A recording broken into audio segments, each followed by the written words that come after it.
He's there? Is Emil online? No? Okay.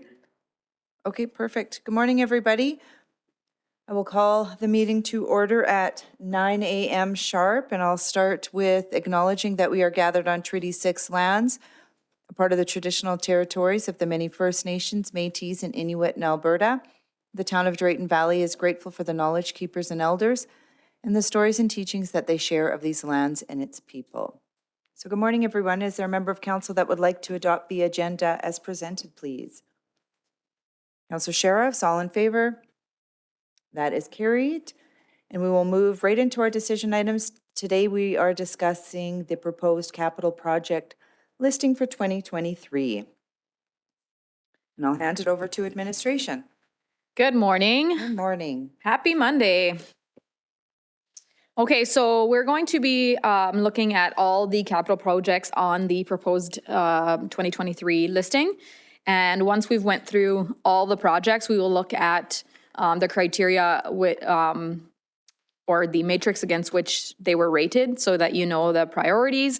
And then we will also briefly view our 10-year capital plan and talk about that as well. So we're going to get straight into the first one, which is the Civic Center boiler replacement. So I'm guessing Hans will speak to that. Thanks. Thank you. Good morning. So the first item on this is the boiler replacement. The boiler replacement, we talk about the Civic Center. The Civic Center runs on 2 boilers. So that's the building where we're currently in, of course. The older one from 2003 has to be replaced. That's based on a, you do it 1 year too early, you do it 1 day too late principle, because the other boiler that we have over there is already replaced, so functioning very well. That's a high efficiency boiler.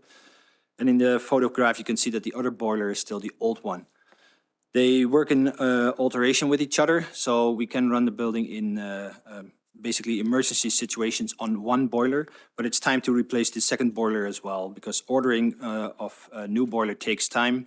And at the moment that it's going to go wrong, it doesn't mean that you have the boiler right away available. So the request is for the other boiler to be replaced as well in the upcoming budget year, making it more efficient to run. The additional cost savings on a more high efficient boiler, of course, are a little bit hard to predict, but there will be cost savings in running a newer style boiler over time. If there's any questions, I'm happy to ask and answer. Thank you very much for that. Are there any questions for administration on the boiler replacement? Just one, supply chains and boilers, we're working on one in Calgary right now, and that's exactly the problem. And we're thinking the same thing, get 2 smaller ones, and so that in an emergency situation, you can actually operate. But do those 2 operate when they're in their, in tandem, or do you shut one down and then, do you know? Yes, I do know. So the boilers work in tandem, so they work alternate when there's a regular demand. Basically, one kicks in and then another kicks in after that. If there's high demand at one certain time, they can work together at that moment, but they are able to take over from each other. Thank you. And on the online one, we had a priority number, but here I don't see. Are we kind of getting rid of the priority?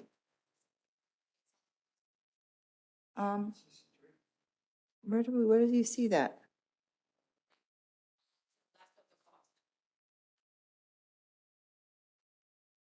I don't see it. You don't have, oh, you got the old sheet. No, I just got this handed to me. Oh, this is the capital plan? It has the, Yeah, this one here. 2023 proposed, oh, that one. oh, okay, so here's this sheet. Yeah. Okay, perfect. Oh, yeah, there it Sorry. is. Okay, Yeah. I see it. And I would imagine this would be in your agenda package too, Colin, under our capital projects 2023 project proposed listing. So the first one is number 495, Civic Center boiler replacement. Okay, I see it at 3 there. Thank you. Any other questions? So although this says a 3, this is something that we want to see replaced in 2023, correct? Yes, that's correct. Okay. Tom, did you have another question? No. No? That's good. Okay. Oh, sorry. No, that's okay. Okay, Amila, you got it there? Okay, do you think you have any questions in regards to the boiler replacement? You just missed Hans presented. You're good? Okay, perfect. We'll continue on. And Colin, if you have a question, just put up your hand or let me know. Awesome, thank you. So we'll move on to the common services mobile equipment. So if Billy could come speak to those, or Abid? Yeah. Yeah. They're in order except for the 2 extra papers I gave you. Those were added this weekend, so I will let you know when those will come into play. Oh, good morning, Colin. You have a question?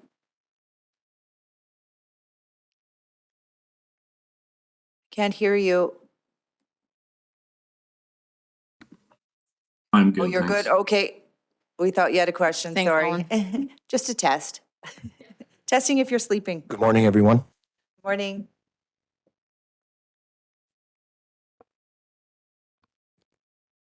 LaRue snowblower buyout, is this that one? Yes, we're looking to finish the purchase out on that machine with you guys. I don't have the cost in front of me. We've been working this with Shelley. This is a little, yeah. So the remaining value of this is $75,400 to finish out the purchase of this machine. It's in excellent shape and it works absolutely amazing. So we would like to get that taken care of.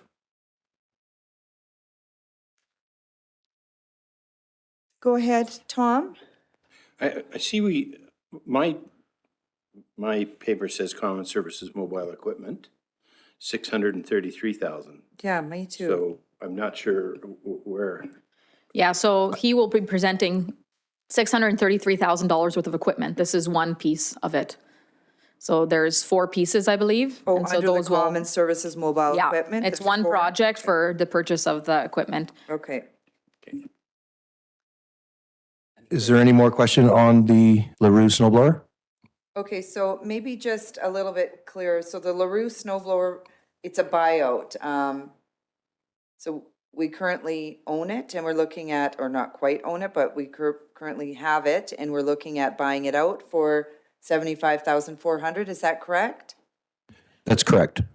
Okay, and what is the year of the blower? And could you give us a little bit more detail maybe of what?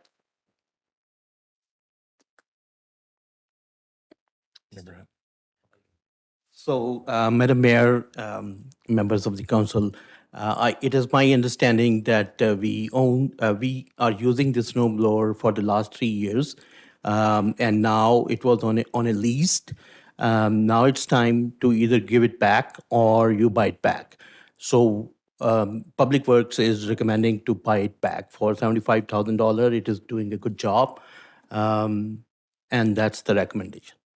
Okay, perfect. And just to clarify, Colin, under the second line, common services mobile equipment, there'll be 4 pieces of equipment that we'll be looking at purchasing, correct?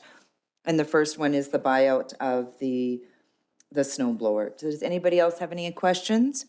Amila? Thank you. Just curious, what would be average lifespan of a device like that or equipment like that? And what were we paying every year for rental, for leasing, sorry? Like I said, I was given this project kind of halfway through here. So I know that it's expensive to rent to own plus wear and tear.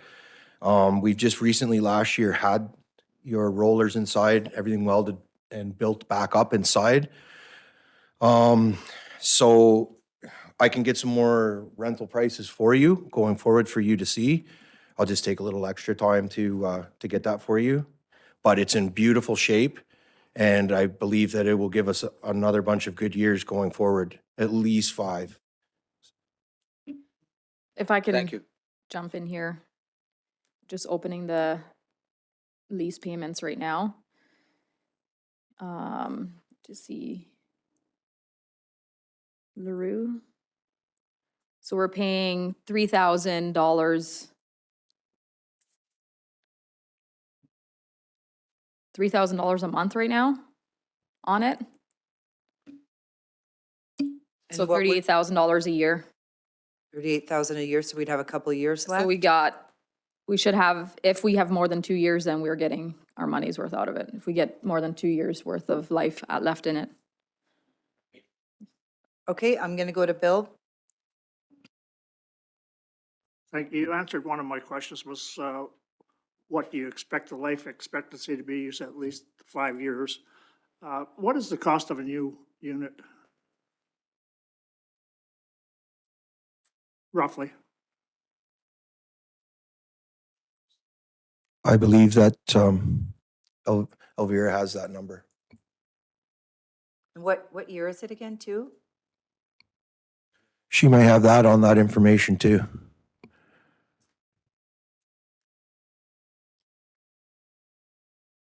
So 2020 snow blower. Okay, so we purchased it in 2020. Now 2022, we're looking at buying it out. So it was a 4 or 5 year lease originally. Yes, 4-year. 4-year Or- lease? 4.5? Yeah. Because it's coming to term right at the end of 2020, so I guess 3.5. And it has a retail price of? I believe Shelley would have known that information, but she's sick today, and I didn't look that up to see what it would be brand new. But it would be, I would imagine it would be anywhere upwards of probably 150. I believe it was a little more than that. I think it was right around that 200,000 mark, brand new. Yeah. 220, somewhere in there, I believe. So if we continue through, I'll do some research to see what it would cost new. I know Shelley did that information, so I'm just gonna message her to see if she's online. One other question. If you continued with the lease for one more year, what would the payout be next year? I don't believe we had that option. I'm confused here. You said it's a 4-year lease. So there's 2 years remaining on the lease. No. We are at the end of the lease. We're at the end of the lease, so either we sign a new lease agreement or we buy it out. And so usually when we're talking about equipment with a lifespan of this much time, it's usually more effective if we buy it out rather than to keep leasing it at $3,000 a month. So it was a 2-year lease initially. 3 years, 20, 21, and 22. So we got it at the beginning of 2020. Okay, so And we're, anyway, the lease is expired. It's time to either buy out or renew. that's right. Okay, thank you. Sorry, yeah, so we got it in January of 2020 and the lease is expiring at the mid-January of 2023. So it was a 3-year lease, 36 months for $3,168 a month. And so at this point, it's more cost effective because we can get another 4 or 5 years out of it. It's more cost effective to buy it out than to re-sign a lease because a new lease, with the way leasing companies work, they likely would want to sign you into a lease at a similar amount than this. And it financially doesn't make sense to lease an equipment if we can use it for half that a year if we buy it out. So if we have $75,000 for another 5 years, it's $15,000 a year compared to the $38,000 a year we're paying right now. Omila, did you have another question? Yeah, sorry, I'm just asking to understand. So usually with a lease, it comes maintenance or, all of that free with it, right? Was that the case with this one? And, is that 28,000 included all of that? Or it was just the lease and nothing else was there? You'll have to excuse me on some of that stuff because this was purchased before my time. So she would have the numbers on there, maybe. But we've been doing all our maintenance up to this point and then some with all the proper oils and everything. And it's a solid unit. And I believe it's going to do us good to have this. 5 years plus is what I'm saying right now for that machine. Are you asking if there's still warranty, if there will still be warranty on the machine?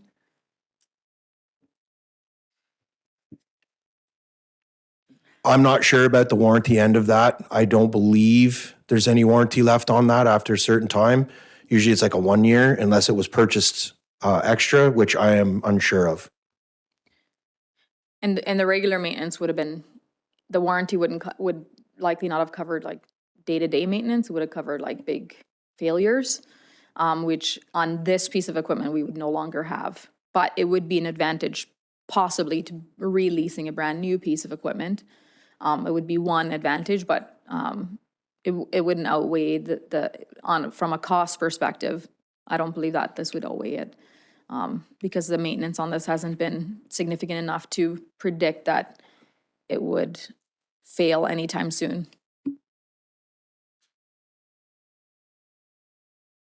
Okay, any other questions? No? Okay, perfect. Thank you. Thank you very much. We'll continue to move. I think the next piece is the purchase loader fork attachment. Yes. So we're looking at purchasing a Caterpillar front mount loader attachment for one of our loaders. It will be used for both loaders. Now, the problems that we're having with it is we do chemical offloads as well as other offloads over at the water plant. And the machine that we're using is right at its max to lift those off those trucks for starters. And we're also running into issues where we need it in 2 places at once. It's hard to do that. So we're looking at getting these forks, and I believe the cost is around $13,000. But these forks can stay for years to come with the loaders that we buy. We don't have to keep getting new forks. Once we have them, we'll have them for forever. All the quick releases are the same for Caterpillar equipment.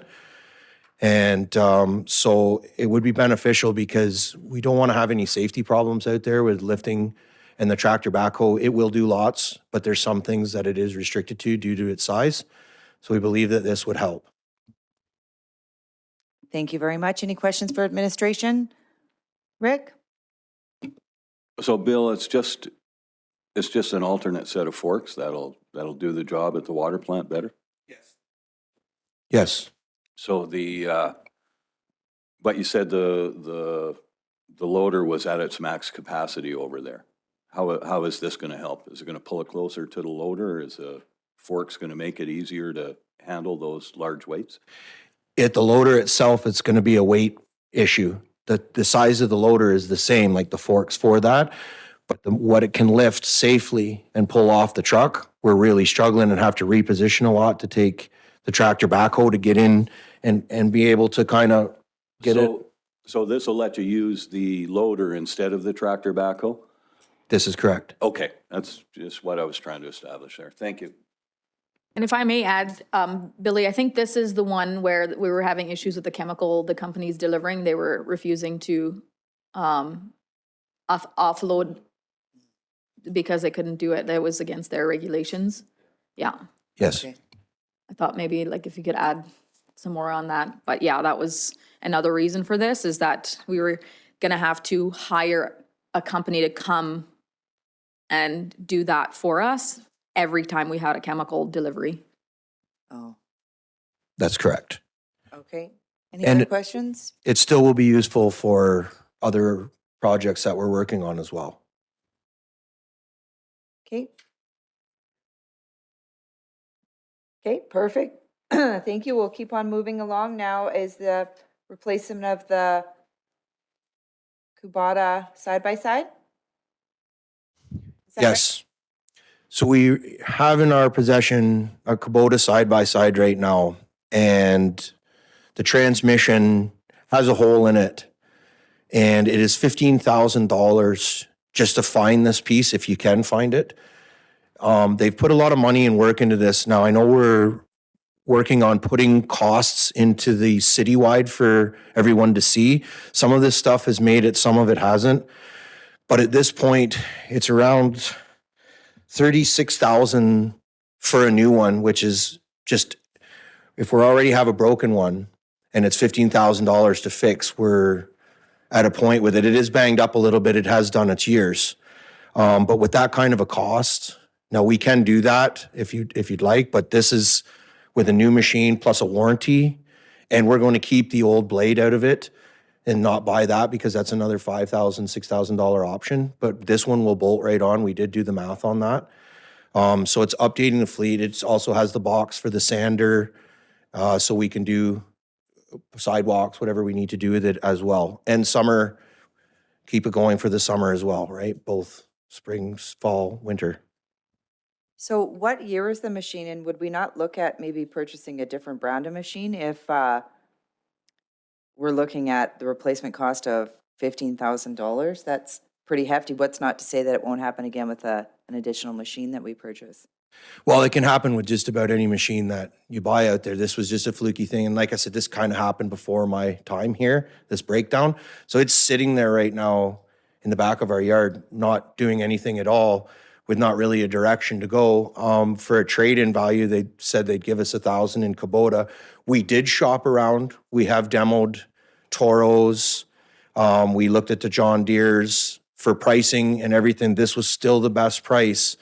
And it's basically replacing what we did have. And asking around with Nick and Park's crew, they actually really liked this machine and it did its job well. What year is the machine, and could we just rebuild the transmission rather than purchase new? 2015? Sorry, go, Rick? The tranny was 15 grand? Yes. And That's what's a new one, 30? Oh, this is rebuilt? 38,000. $38,234.70. So a transmission is $15,000. Is that a new transmission or a rebuild? Let's say rebuild and find the casing for it is the problem. This is, it's supply and demand to find this, its part. It's a little more rare. I've had my mechanics looking around for anything cheaper and we cannot find it anywhere. So the actual casing of the transmission is broken as opposed to just the internals needing to be rebuilt. They did try to weld it up. They tried to do a lot of different things with this. They've spent a lot of money. I do know that, trying to get this in working order. And then they've just come to this point, like I said, before my time, where they have just parked it. And now it is over in the corner, not doing anything at all. Did you have another question, Rick? So will you just keep this old one around for spare parts for the new one? Are they comparable, or will you just take the $1,000 that Kubota's going to give you? To be honest, I would like to look at what you're saying first before we get rid of something like that, to see if there's anything that's compatible, knowing this problem, and then go, okay, no, we can get, it's easier to get for this newer one or not, then it could, for what it's worth, if it's $1,000, that's not so bad, and we could take parts off it and get our money back, like tires, rims, all that stuff. So I would like to really look at considering keeping that just for that fact, if we could. Bill? Yeah, thank you. The accessories you spoke of, the blade and the box, would that be adaptable to other models? No, they wouldn't be adaptable to, it's only to itself. It's the actual brand of Kubota. So you could do some fabricating, I'm sure, if you really wanted to, but we can add implements to it if that's what you mean for it. No, I was just wondering the transfer of what we already got, so that we don't have to repay or buy them again. So it would only fit a Kubota. That's true. But if we were to keep that Kubota and we had a box issue or something happen, we may be able to use that other box if there was ever a problem, or hydraulics. Yeah, no, thank you. It says see attached quote. Where, is that in the package?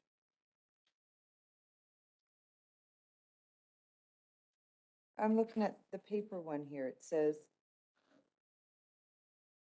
right under cost estimate, it says, yeah, see attached. There should have been a quote in there. I can pull it up.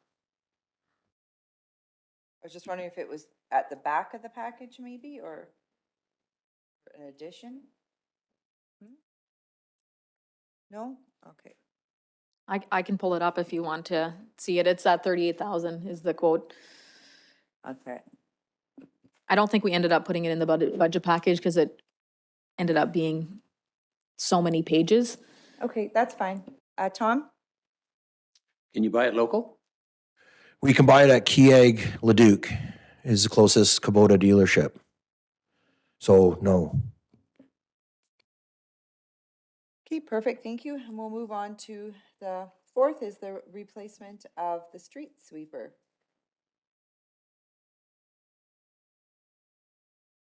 So we are looking to replace our 2009 street sweeper. It is starting to raise a lot of costs. I know there's some citywide information on this for you guys if you have the chance of elevated costs this last 6 months especially. It is still not working right now in full what it's supposed to be doing. It doesn't want to keep the arm up for the sweeper. There's a problem in the valve spools with this. So there's more work that needs to be done on it to get it up to par, per se. So we are looking at purchasing another one. This, due to citywide, was deemed worthless 5 years from when it was purchased. I'm able to get $40,000 in a trade-in for this machine towards it. So that's not accurate, but I was reading it with Ken Froese. It's worth something. But for us at this point, with the cost that it is, we need to look at replacing this unit for next year if we can. And there's still a 8-month, 9-month wait on a new one as it is right now with the shipping issues. So the total price of this is $253,687. That's after the trade-in. So I know that unfortunately we don't have anyone with the history, but I thought that we had 2 street sweepers in the past and one was brand new and wasn't the best. And we got rid of it or were going to get rid of it. And then we had an old one. Do we still have 2 street sweepers? We have 2 at the moment, but we have a 2018 Elgin. It is in beautiful shape and good to go, no problems there. We have the 2 sweepers. The reason why we have this one is it's a bit smaller. We can get into some tighter areas. If we have to go out and we can get it even on the outdoor rink if we needed to, if it were ever to get any kind of dirt or anything on there. You can do it's just a smaller, it's nicer, tighter areas. And it works really well with the other one when they go out to do their beat to get it done quicker. Rick, did you have a question? So it's an '09, this one? So we've had it for 11 years. Yeah, all I know about street sweepers is they're a nightmare to keep going. There's so many components in those things. I think to get 11 years out of one is not bad, and you've still got $40,000 for a trade-in for it.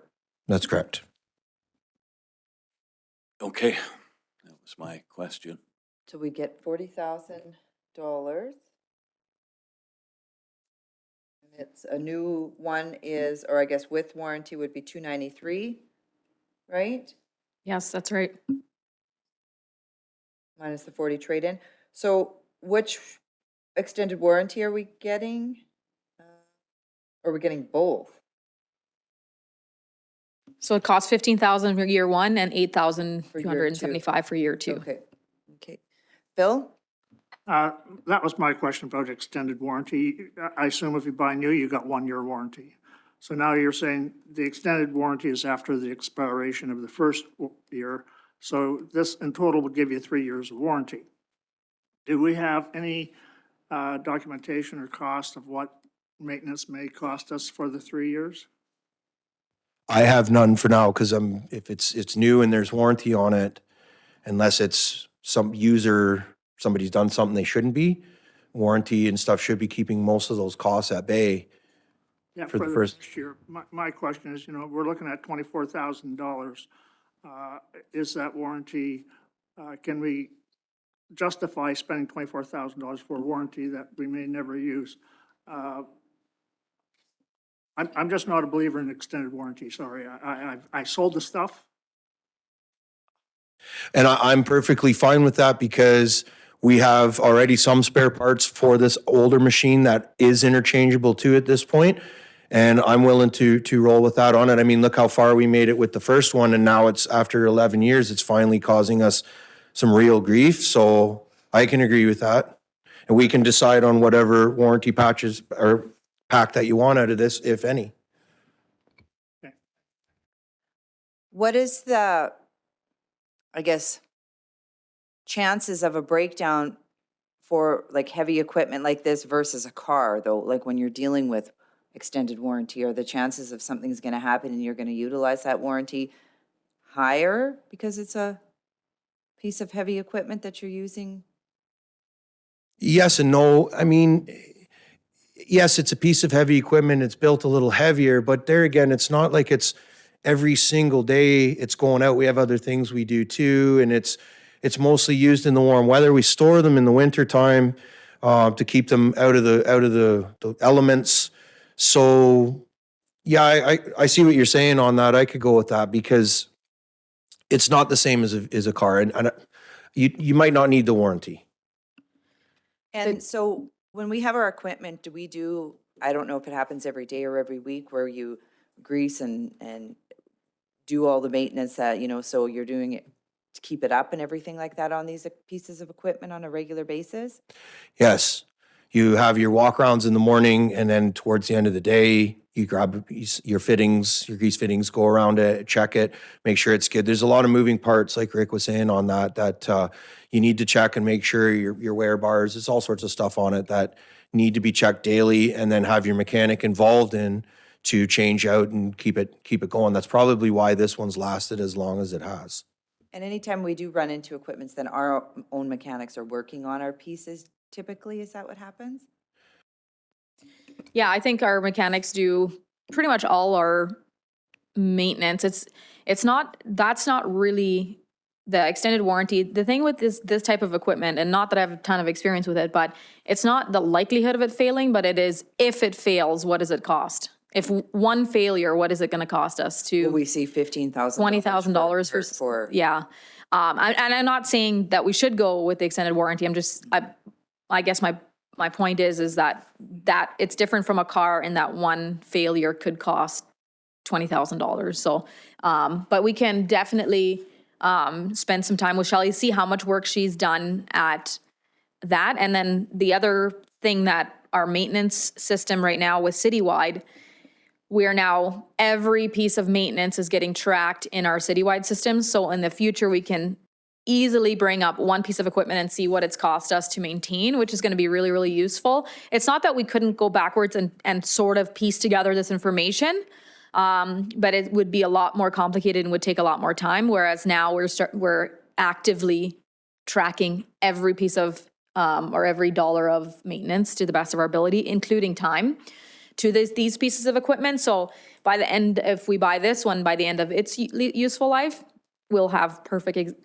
cost of what it costs us every year to maintain it, and you know, the trends of that and everything, which is going to be really, really useful. But we can definitely, I'll make a note to discuss this further with a bid and see if warranty makes sense. Sure. Rick, did you have another question? Yeah, I was just going to suggest that if we can see what the old one required in the first 3 years, these are very complicated machines. There's something will go wrong, but you know, if they tend to be pretty reliable the first few years before we start seeing stuff show up, then obviously the warranty isn't worth it. But we will be fixing them. They're just that kind of a piece of machinery. Tom? It's a curious question that we're revolving around, extended warranty, et cetera, et cetera. It doesn't feel like a council decision. It feels like it's a decision that gets made, and the recommendation comes to us, and it is what it is. Given that we've got an expert that used to sell the stuff, I don't really like it, but I like it. It just feels a little uneasy for me to be going, whether you like it or not, right? It's the fact is the if that's the way you see it in your shop, then I think that's what you have to you have to get that. I don't think we can just buy and sell parts and pieces of extended warranty. Just doesn't make any sense to me. We're just nickel and diming here at this point. Amelia, did you have a question? Yeah, even though Tom said that, but I'm gonna keep going. Thank you for that. So it's more of a generic, big picture. We're talking about, replacing these, and we haven't had any idea up until this budget that this is coming to us, right? I think that's the part that we need to work on, the asset management piece. No, I think this was on the 3-year, 5-year capital replacement plan.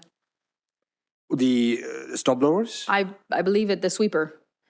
The So sweeper sweeper. was, and the snow blower. Okay. Yeah, So the other, okay, that's fantastic. yeah. The other piece that I was going to ask is about, sometimes we put the lifespan of equipment as like 5 years, like you said, right? But it can be more than 5 years. Absolutely. So, when we do the asset management piece, are we considering that, or are we going with the generic? Yeah, so then we will be able to see how much we're paying in maintenance and when that gets too much per year, where it doesn't make sense, and then it would be replaced. So all the information, the asset management system will feed us information as long as we feed it information. So if we put all the maintenance in and it has the replacement value as well as the original cost, then that's how we're going to determine what year the replacement should happen. And every year, if all of a sudden one year there was a lot of maintenance, then it might be sooner or later, and we would use that every year to determine the 10-year, 15-year, 20-year replacement plan is what it should do. So Exactly. Yeah. That way we would know ahead of time, Yeah. a few years ahead of time that this is coming to us, right? And I'm curious that, why we put priority 3 if we knew that this was coming to us this year. I would have been higher priority. sorry, you're saying it should be a lower or a higher priority? It would have been higher because we know that Yeah. we have to. So replace it, we'll right? we'll So- go over what we rate as what the matrix is used as. So a big part of the matrix when we evaluate is quality of life and some other determinants. So a machine like this it may not. A priority 3 is a pretty high priority for a piece of equipment, but we will go over the matrix so you can see why things were rated the way they do at the end, and then you can we can do some input if you feel like it. You can see why it's a priority 3 and what went into calculating that a number. If it's not like a health issue, like that's like bumps the priorities all the time, like if it's the quality of life issue. So if it was a sewer or like something like that, then that would bump it up as well. But yeah, we will go over all that stuff later. It's not that we don't need it. It's, Yeah, no, it's not that we don't need it. No, absolutely. and how are we doing online, Berkeley? No questions? We're good? Okay, any other questions? Sure, go ahead. Madam Chair, through you to the council. Yes, we will be moving forward. We will be making proper economic analysis of the equipment which we will be buying. What I've seen on the crack sealing machine last time, we bought and then we sold. We are selling it. So these things should never happen. But these are the equipment, I think they are mostly replacements. But one thing we can also add into the street sweeper, we have to see how many times in the year we use it. So normally they use it in the springtime and fall time. And then they are mostly sitting. So we have to see what is the usage, and we have to see how much we are going to pay for the rent if we were to rent it for a month and that's it, in the spring and for a month in the fall. These should have been added, but sorry, I was not here. But moving forward, we will be doing it. And I would recommend, because this is just a replacement and our crews are used to having this, so that quickly, whenever they are needed, they will use it. Thank you for that. Okay, if there's no other questions, we'll move on. I'm assuming there's an additional one. There's one more. Okay, the purchase track list, MT7 articulating all-season tractor. So this is the one new purchase out of the deal that we were looking into. We've done a lot of studying of your Ventrax machines, your smaller machines for the parks. And I've talked to the guys, did a lot of work on this one. we have a lot of weight and power issues out there, especially when it comes to a lot of big snow, being able to move it where you need to move it. Did some work with Nick on this as well. And this is a seasonal machine. This is not just a winter machine. Of course, if we were to have it now, we'd have the sander and the plow blade for it. This here, we looked at replacing, some of the mowers are getting old that we have for parks. One of them was replacement value was $70,000. This machine here comes with a mower attachment that's worth $26,000 for the mower attachment that we can do the ponds and we can do all of the ball diamond stuff, the same stuff we were doing, and then some more with this machine. The sanding unit on it comes with a 1.5 cubes on the back, which would be just phenomenal for when the sidewalks do get icy out there. We can hit that and respond to that quick with the other machinery that we have. It's a 75 horsepower John Deere on it, and it has the power to weight ratio. There is also a chute attachment for this that will fill a tandem truck for anything we're doing in back alleys if wanted. I didn't put that in the quote on this because that's something we can look at down the road. But it has a lot of features on this. There's a great internet. Trackless has a wonderful website built and a YouTube videos on the ease of mechanics to fix and work on these machinery, as well as ease for operators to use. I tested all of these out. I had Multi-Hog here, McLean, all these different companies. We tried them out. This one here seemed best bang for the buck. It's made in Canada, and it has a long shelf of any parts that we do need for it. This is another one of those machines where I'd be looking at like a 10-year, 8 to 10-year deal to utilize it, but not just for the winter. Like I said, summer, this has a lot of different features for it. It's got Miller attachments, but I didn't want to get into all of that stuff for this one. So it's only got certain attachments that are bid for it. Do you have the other? Oh, here we go. So this total cost here, we have it broke down on the back. The unit itself is $168,174.71. The sander attachment for it is $9,735.60. Snow blower attachment is $28,063. The blade attachment is $8,046.50.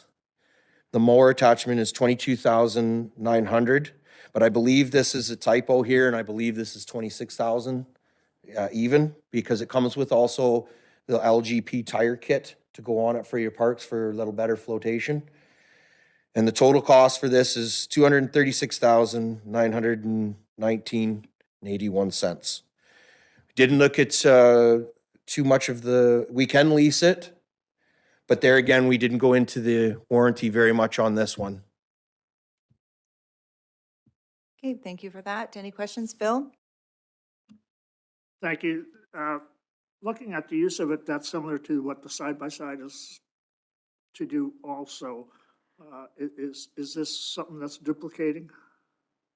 This will do what the side-by-sides do and more. If we have a problem with, say, that our big snow blower runs into an issue, this thing here, we could throw that blower on it and fill a truck or two until we had it fixed, depending on a small problem, and keep the process going. It's kind of an in-between your small machines and your big machines. It's right down the middle of the line. So yes, you can do some of the smaller stuff with it. It's sideways or sidewalk size to fit down them, but it'll also be able to move piles because the Ventrax, they pile up when they're using those blades, and then it freezes. They can't do anything more with it. This here will be able to do that and get through everything. If we need to move it a little more, clean a pathway, we get a ton of snow, it's very beneficial. And having the sander on the back, able to go through the sidewalks and right back, fill it up, we could really cover a lot of ground with almost a 2-yard or cube fill on the back of it, right? Yeah, so my question is, do we really need a side-by-side? This machine, because of the costs, right? We were looking at all our options because it's a decision made by council. So we looked at all buying options for it. If we have something like that, we may not need the side-by-side. But because of the price of this machine and going new, we have to see where we're at, right? So we're getting by without this machine right now. This is not a replacement. This would just be an additional to our fleet, right? Yes, we're getting by right now for the first snowstorm of the year. We're working on some other stuff with how we're doing things for snow removal.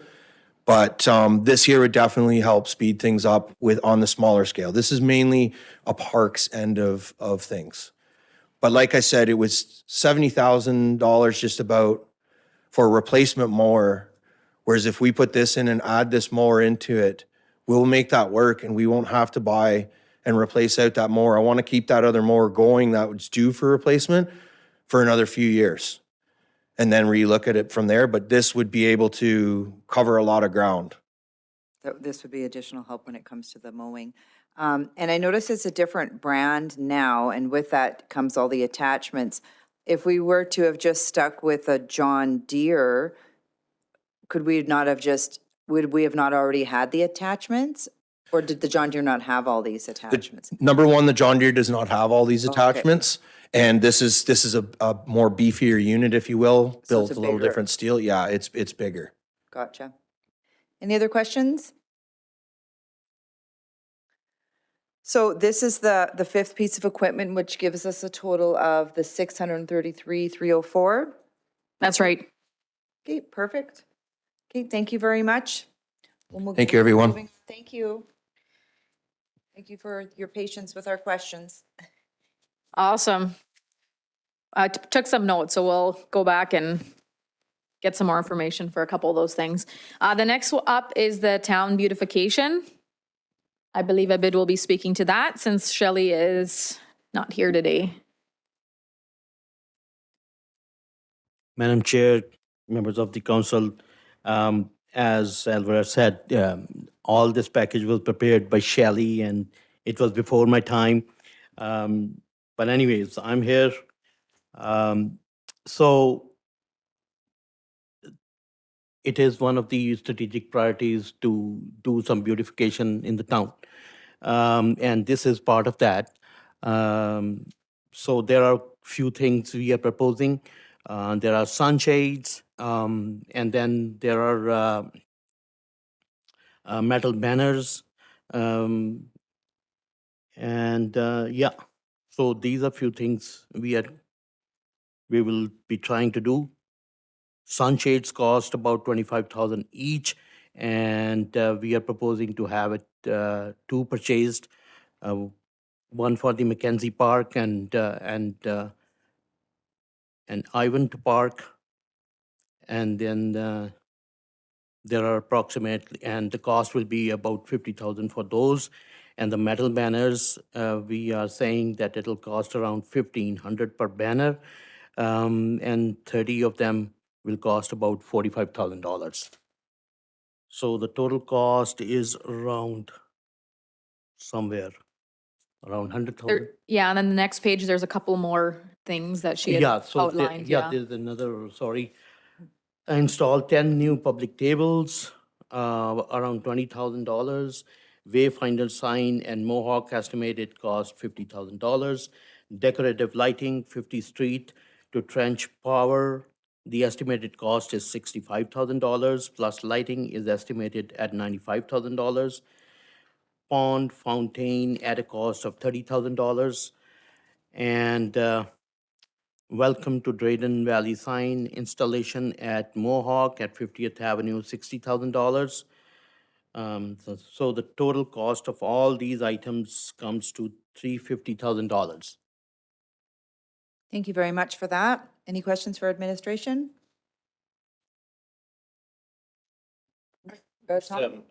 We did have a bit of a discussion, I think, in our last meeting about the metal banners and things like that, and you know, 1, 2, or buy them all, or not, and because of the price. And so we were doing 2 at a time, or something of that nature was part of our discussion. Is that still the position that you're holding on? I think I was not part of that discussion, but Rob did mention something before leaving, and probably I have to follow up with Rob on that. I think the budget constraints were there. We couldn't do all at a time because that is about how many 30. So do we need 30 or should we do less or something like that? There was a discussion, and I will follow up with Rob again. And I think we had a discussion initially with getting sponsors for these banners, That's right? right. So we could do some of the sponsors, and we had some businesses, local businesses that wanted to get involved with local beautification. Yes. They said whether, they either donated something or sponsored something, or maybe they gave their time to help, right? Like with projects. So that was something that we want to ensure as we're moving along, that we're bringing in these businesses and then looking for, I think, sponsors for everything, like even the tables and the metal banners, right? Those might be a couple, and then for the time. And then I don't know where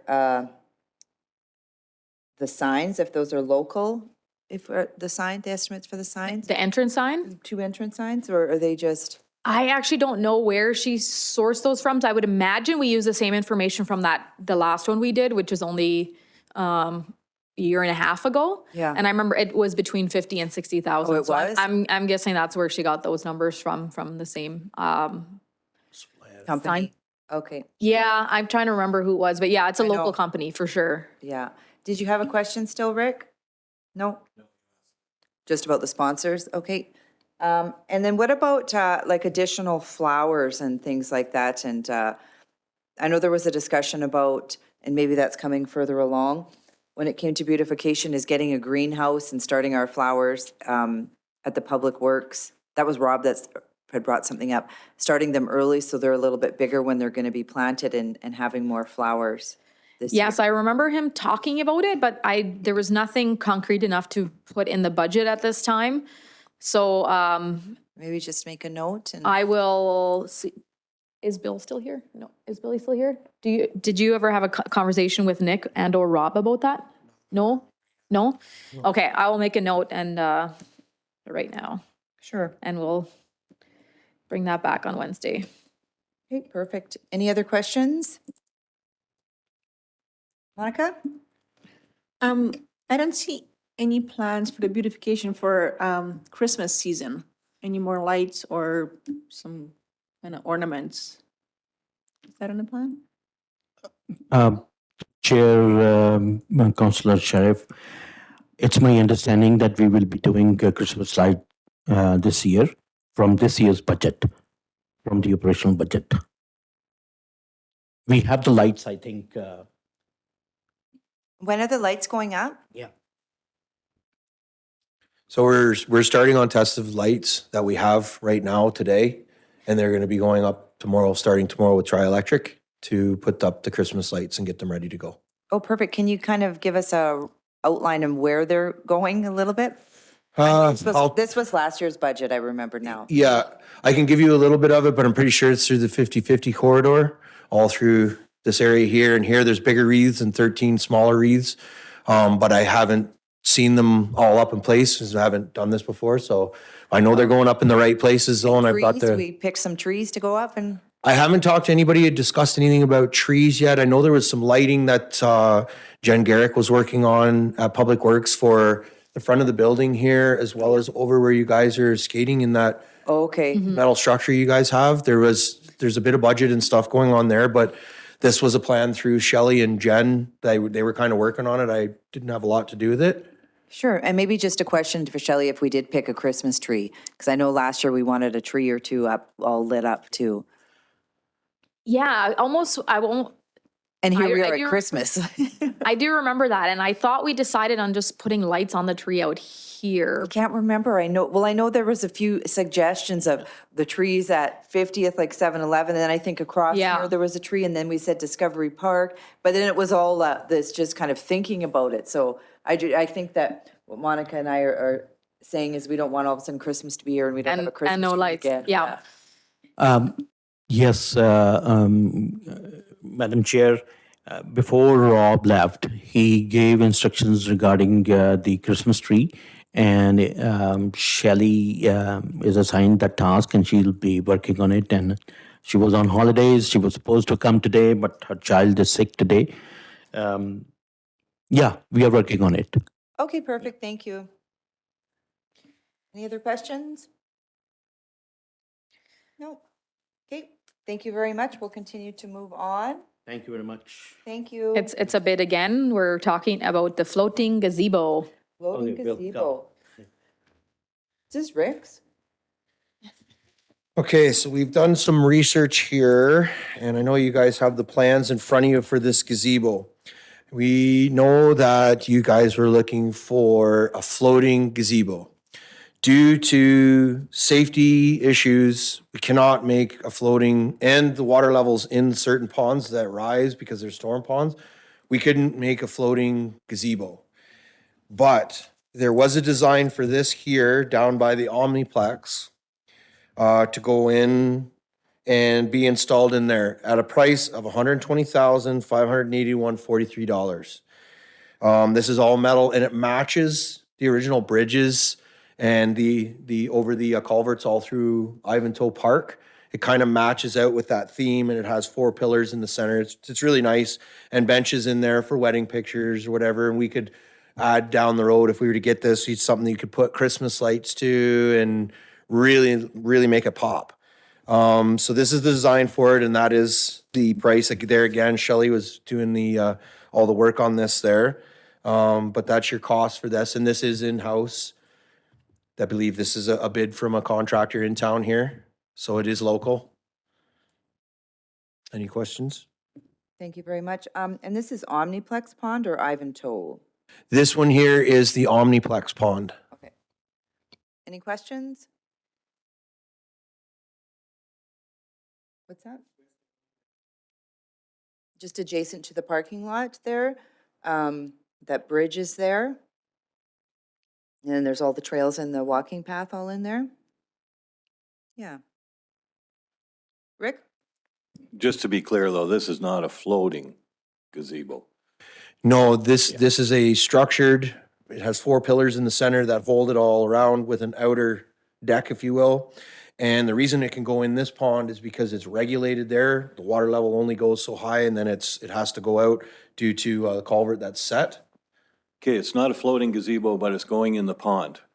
In the pond. So you're building a pad out into the pond, and then you're going to drop this gazebo on it then? Yes, they're gonna put pilings down onto it, and then you build out from there and in. But it's not floating, right?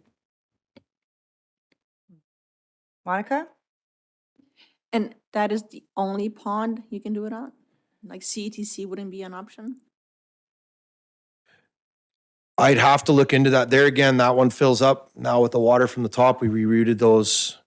So I believe that Shelley's got this slated as this is the only pond that can do this. Maybe But because we- it drains into the creek there, under the bridge, right? Well, I'm just thinking location, weddings, pictures, right? Yeah, yeah. Okay. Okay, perfect. Thank you very much for that. Still good online? Okay, we'll move on to Town of Drayton Valley, or now is this IT now we're moving to? Yes. Okay, do we want to have a break now? Sure. Sure. Let's go and have a 5 to 10 minute break, and then we'll reconvene and jump into the IT. Hey, everybody, we will reconvene back at 10:13 a.m. and we will jump into the IT server upgrade replacement. Awesome. I will be speaking to that I believe Nathan's online in case you have questions, but he had booked this day before he knew that we were gonna have to shuffle some capital into Monday here. So if you remember last year, we spoke about our 6 servers needing to be replaced and doing it in 3 years, so 2 each year. And we did the 2 in 2022. And so this is just the next step of that plan. The cost is increasing a little bit, but not significantly from what we had projected last year. The biggest issue at this point is the order delays. I believe they were delayed by 4 or 5 months last year. I think they were ordered at the end of, either right at the end of the year, once capital was approved last year, or right at the beginning of 2023, and they didn't end up arriving and being installed till the summer. So that's the biggest issue with a lot of equipment right now. So yeah, this is not a new project. It is just a continuation from last year. So the current servers are out of warranty. So if something were to fail, it could be catastrophic for our organization. Perfect. Thank you very much. Any questions for Elvira? Mila? Thank you. I just want to know how the previous server replacement went. Just an overview. Like the replacement this year? Yeah. I believe once they arrived, everything went really well and we were really happy with them. It's the only issue that we had. Correct me if I'm wrong, Nathan, if you can hear, but the only issue we had was just that they took so long to get here and it was just being pushed back, and we had to like adjust some of our other updates and push those back because we wanted to wait for the new servers. So that was the biggest issue. But in regards to these servers, we're happy with them, yeah. Yes, May- Counselor. Sorry, just to speak to that, I'm on audio only, so I'm not sure if there may be some delay or some lag here. But yes, we've had no issues with those servers during testing and operation so far. We have not actually fully integrated them into our existing cluster, as Dell did actually extend the warranty on the existing servers for several months for us at no charge due to those delays. So we have the servers, they're operational, they're fully tested, but we have not actually put them into the cluster operationally as yet.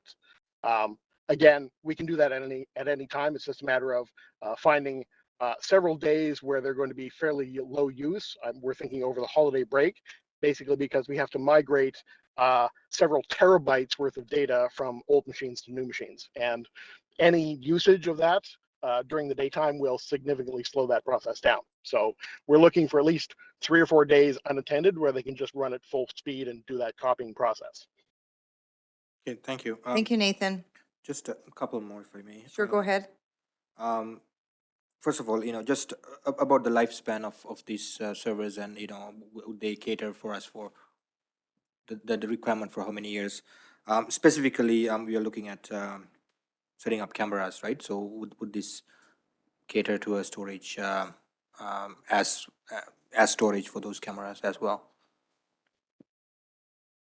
Not really. They're not intended for that. I mean, they would be powerful enough to do so, but they would need significantly more storage.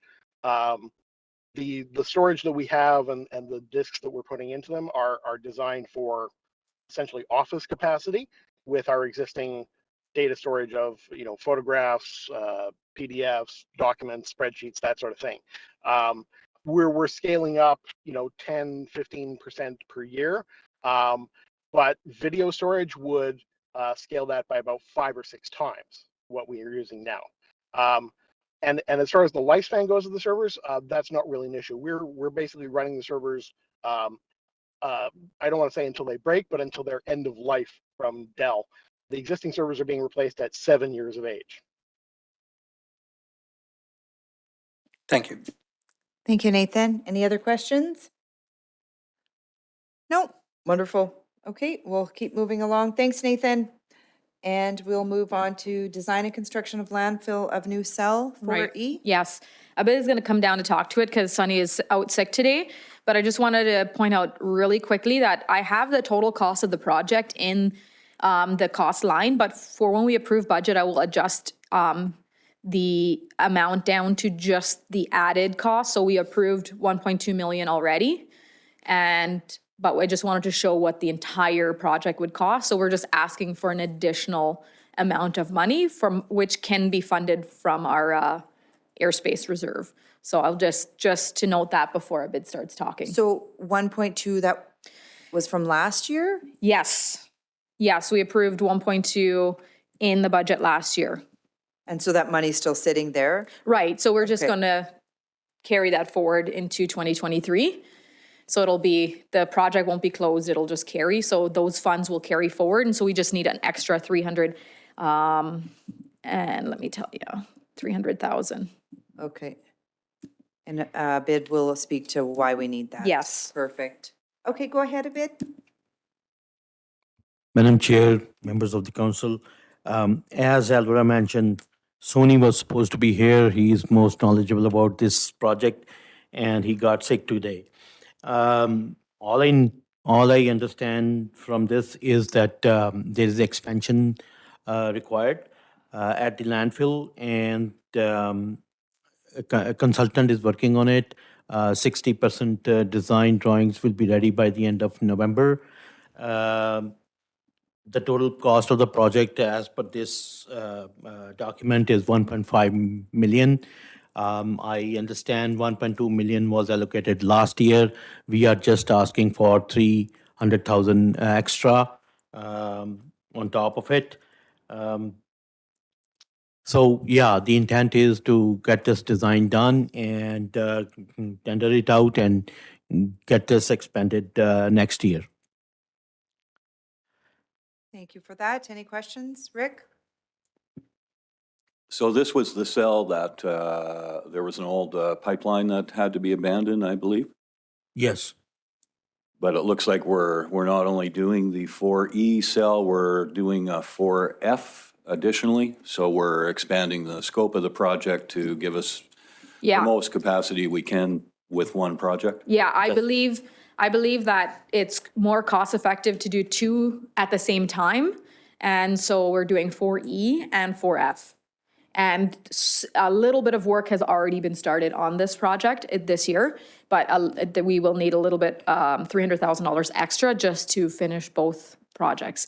And I don't believe, if you're meaning the Ricochet pipelines, I don't believe that we're encroaching on that just yet, but those have been removed now for future expansion. I think these were in the plans.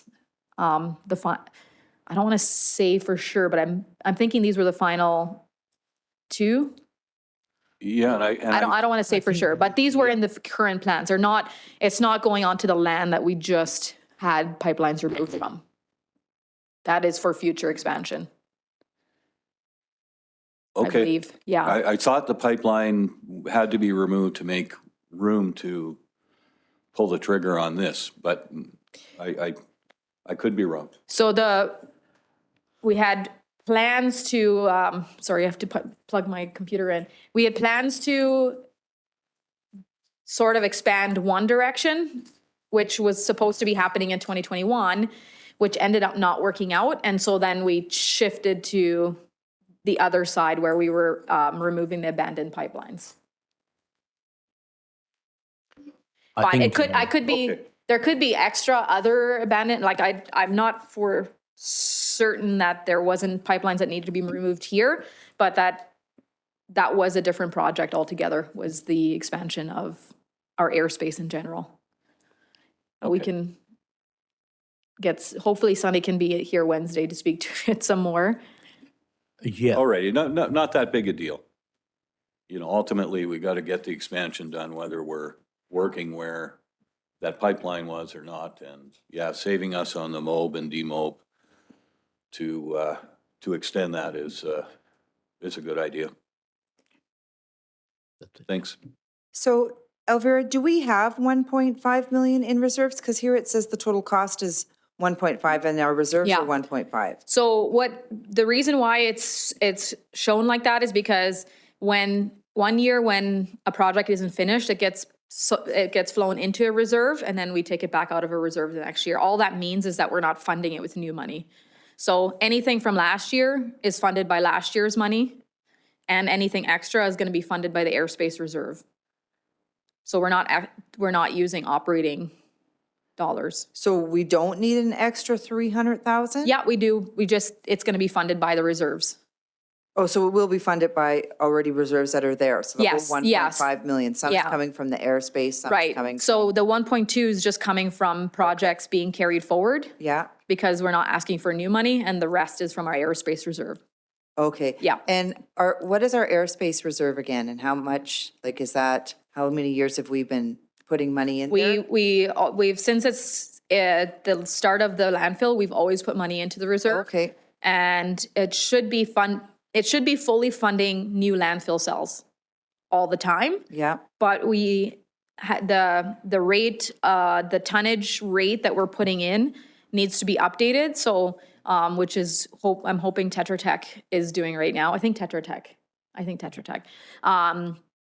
To tell us like what we need to be putting in because the cost of building landfill cells changes. And so it needs to be updated, but we have been putting money aside. And the last landfill cell we built, which was in 2019 and 20, I believe, was funded by that reserve. So the reserve fluctuates. We put money in and we fund a cell by it, and so on it goes. So right now we do have, I believe, just about $1 million in there. Okay. In the reserve. okay. So there's no additional ask then for? Not for this operating year. Okay, perfect. Tom? So I have last week's sheet and I follow it through at 1.5 and then total reserves at 1168 Yeah. with an operating fund of 331. The new sheets doesn't show Yeah. it that way. Because when I prepared that, I hadn't taken it from a reserve. And as I was going through and looking at the impact of our projects on our current year operating reserve, I realized that it needed to be shifted. So we needed to spend our airspace reserve for the extra amount rather than our unrestricted reserves, just to lighten up the load of our unrestricted reserves and have it used for other things, since we do have a reserve for it. So that's why that's like that. Okay, and the only time we are going to use airspace reserve, it's the only time we will use that is when we're talking about landfill. Landfill cells, yes, expanding our landfill. And do we get an understanding of what kind of a life we have left when we do these things? Does it extend our time at the landfill to 5 to 10 years? Abid, do you know what the life cycle of one landfill is? I think it's 3 years, 3 or 4 years. I'm not, One cell. I'm not aware. It depends upon how much we are putting, the garbage is going in. But I have asked Sony to start gathering the data. In January, we'll bring a presentation to talk about the landfill operations and life cycle and everything. I'll answer all the questions as I could. I will try to answer all the questions. Good, thank you. Yeah, Perfect. we- And any potential new technology that may be on the horizon as well? Yes. Perfect. Camilla? No, thank you. I guess, you've asked the question, but, just want to reiterate, we've been discussing about cells and how do we move forward with the landfill for a few years now. And I hope that we can kind of move on with it and then find a solution, because 2019, here 2022, we need another new cell. And then come another 3 years, we may look at another new cell as well. But in the meantime, we have these 3 years to figure out how we are moving forward with this. And when I first joined council, we were talking about this. We are still talking about this. So I think we need to give priority to figuring this out. Yes, of course. Yeah, I mean, this is, as long as we own a landfill, this will always be a discussion, because we build a landfill cell and we fill it up and we build a new one. The question is, how much land do we have? How much can we expand out?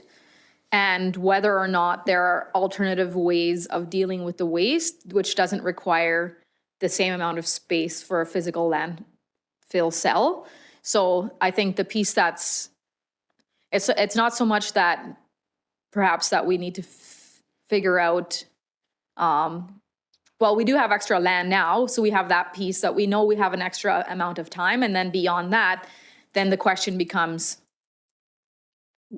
what happens after, right? And so now I think the important conversation is, how many years do we have left with the land that we are able to expand into, and then make a plan from there forward. If it's alternative ways of dealing with waste, or if it's a different location, whatever that might be. So we're hoping that with Tetra Tech right now doing the analysis, we'll have more information about that. But yeah, one landfill cell, it only ever has had a life of about 3 or 4 years. We're always building new cells. So you're right, like you're always talking about this because we're always building new cells.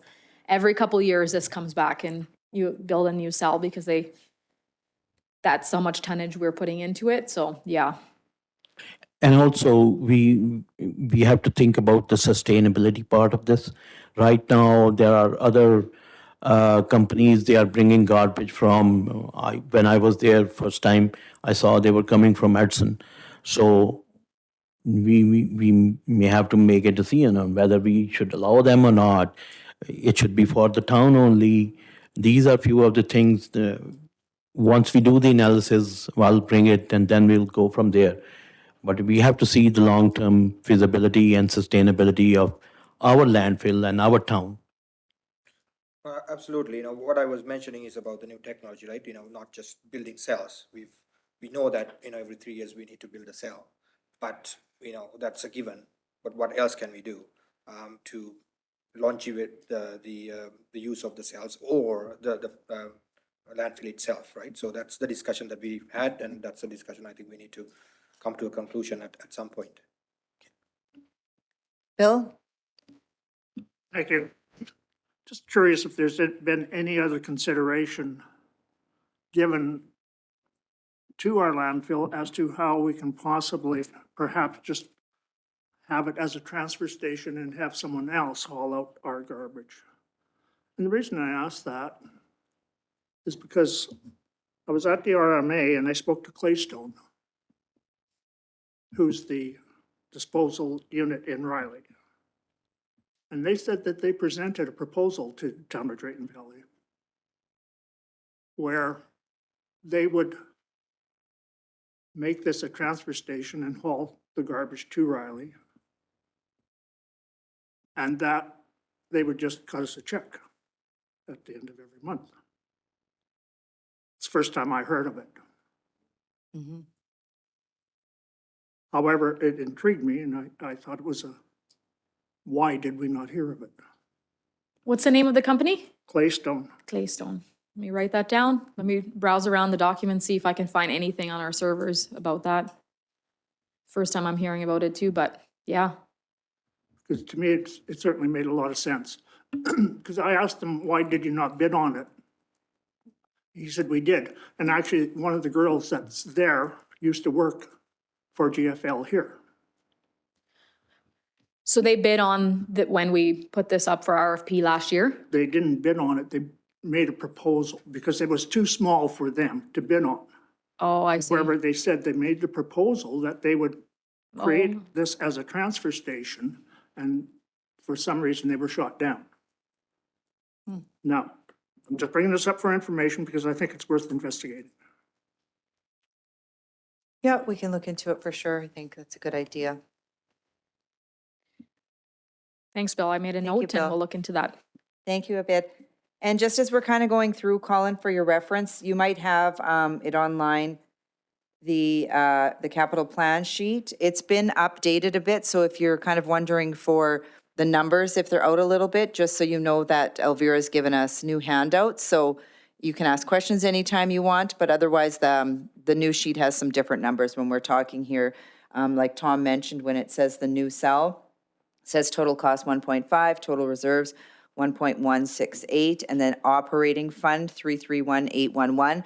That won't be coming out of the operating fund. That'll be coming out of the airspace reserve, and that is updated on our new sheet, just to note.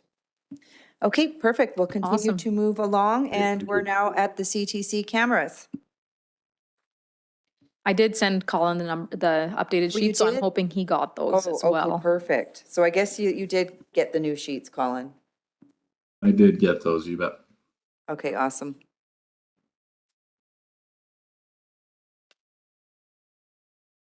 Good morning, Luke.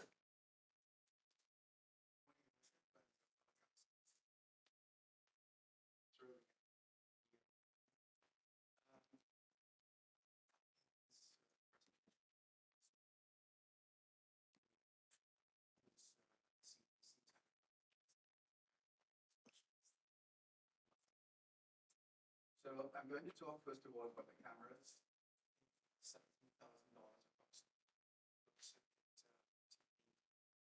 system. So we need this because it's a preventive measure, triggered by a number of events. Thank you. In particular, just over the last 4 to 6 weeks, we have a number of loiterers. In one particular situation, we had a half-naked streaker come through the building. There's a sheer diverse movement of people in and out of the building, some of whom we know, some of whom we don't know. And this happens even after regular opening and closing hours for the center. The CETC is a massive building, as you know, and we've got highly valuable assets, some of which can be easily removed. They're easily detachable, they're removable, and many of our offices are scalable. The walls, you can jump over the walls, there are no ceilings. So we also have tenants for whom we need to provide a certain measure of security and protection. So what the system will provide for us is a prevention of criminal activity to the property of the CETC. Just recently, we had a number of ashtrays that were on stands outside, and they were all knocked down, we believe, on purpose. The cameras will allow the ability to keep an eye on the property and on the people that come in and out of the building to minimize theft, if not eliminate, and also damaged property. The camera system, CCTV system, is a natural deterrent to those who have ill intentions, so it's a good thing to have. It will improve the general perception for concern on our side for customer safety, and it will bring peace of mind and also assist law enforcement in the event some unfortunate incident were to happen. And of course, undoubtedly, it will decrease loitering. So the cost of this system that was put together by our internal IT people in conjunction with an expert company is about $17,000. That concludes the explanation of this particular item. Thank you very much. Any questions? Tom? Luke, how many staff would you have any given time at CETC these days? Well, it's just 3 of us, 3 staff members. And of course, there are other employees of other organizations such as Northern Lakes who tend to be there during the daytime as well. But the way the department is moving, we're moving aggressively outside into the community. So probably find that in some situations we're not, we have to force ourselves to stay to the jeopardy of the implementation of our own strategic plan.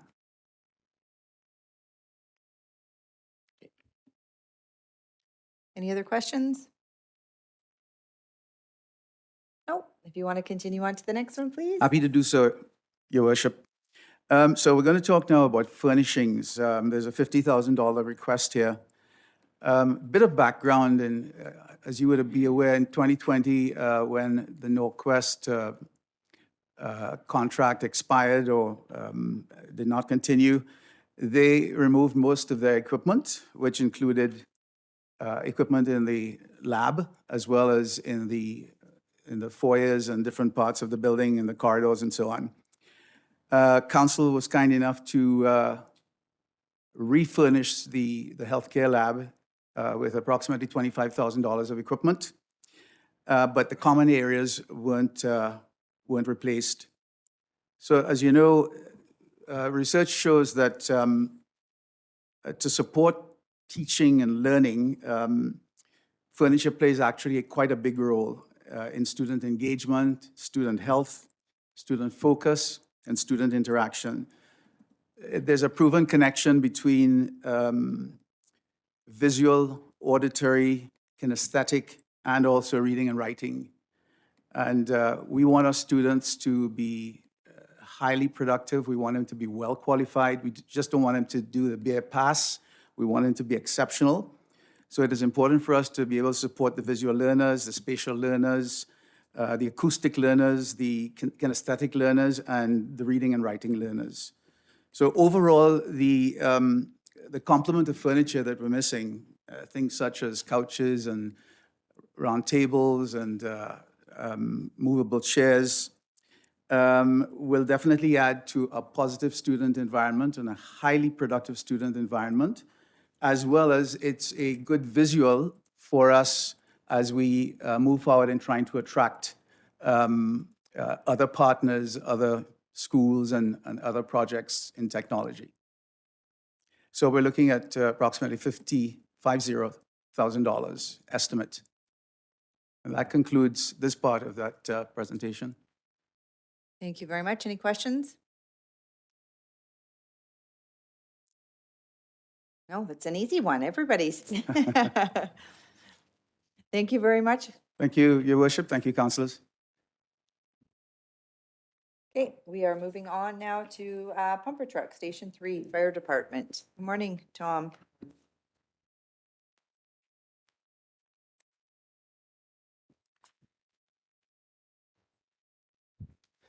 Good morning, Council. Here this morning to present the projects that the Fire Department is requesting. The first one is we're hoping that Council considers a new pumper truck for Station 3 in Drayton Valley. The fire truck that we currently have is 13 years old. And as per NFPA 1901 standards, anything between 10 and 15 years old is generally the time that you start to look to replace apparatus. After 20 years, apparatus is taken out of service as it is no longer effective firefighting equipment. There are several reasons that we replace fire apparatus, and it's not based on mileage. A lot of it is because of the fact that these trucks, when they are being used at maximum capacity. So we generally have issues with pumps and seals and other parts of the equipment that eventually wear out. The plan for this truck is to cost share it with the county, and the current truck will then be moved out to Station 1 in Lodgepole. There's a truck in Lodgepole that is 22 years old, so it has reached its 20-year life expectancy. This truck is used in both the town and the county, so that it will be used for both municipalities. So we want to take the current one and move it out to Lodgepole, and then we can get rid of the one that we currently have in Lodgepole. So the total cost is $777,480.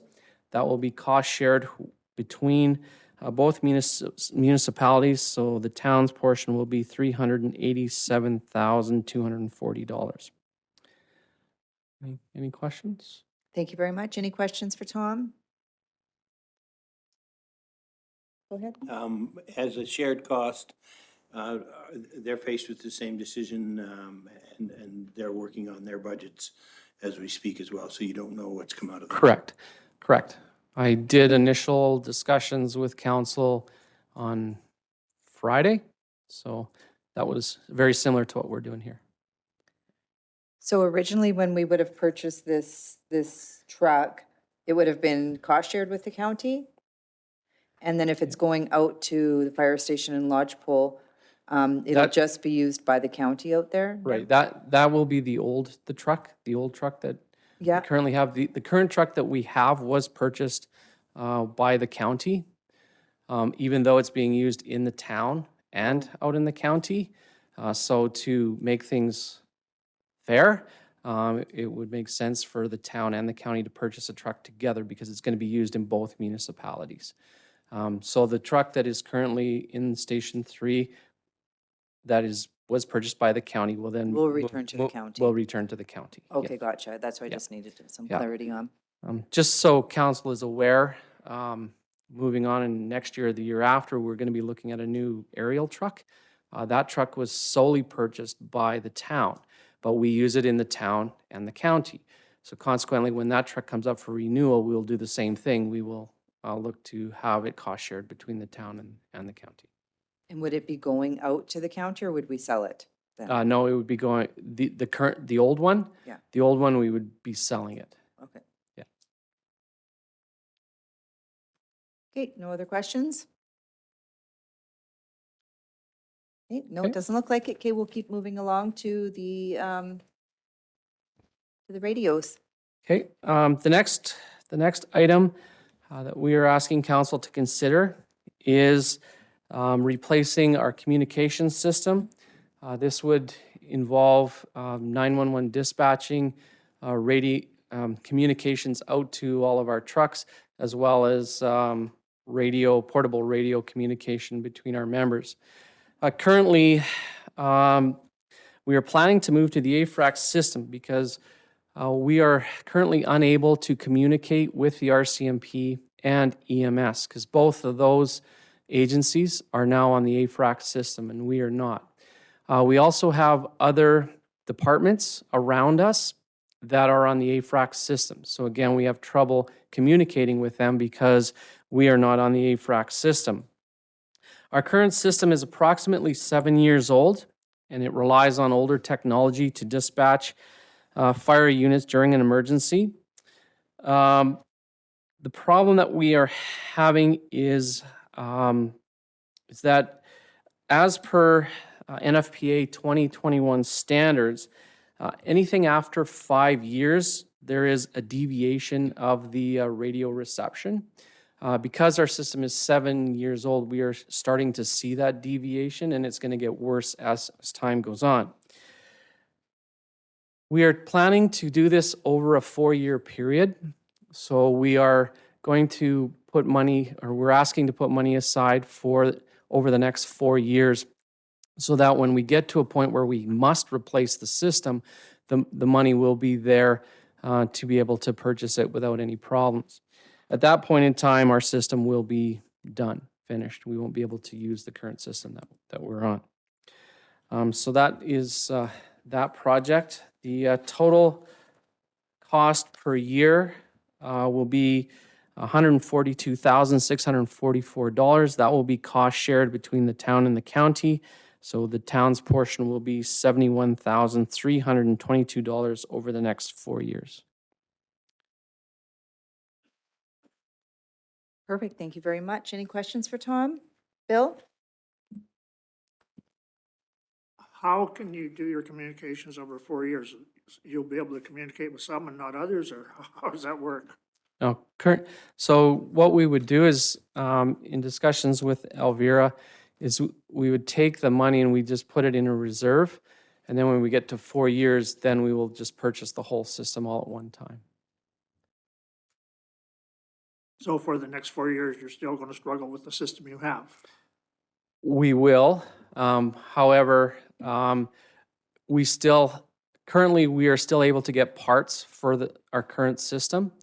But it is anticipated by the time we get to the end of the 4 years that that system will no longer be able to fix it. It will be done.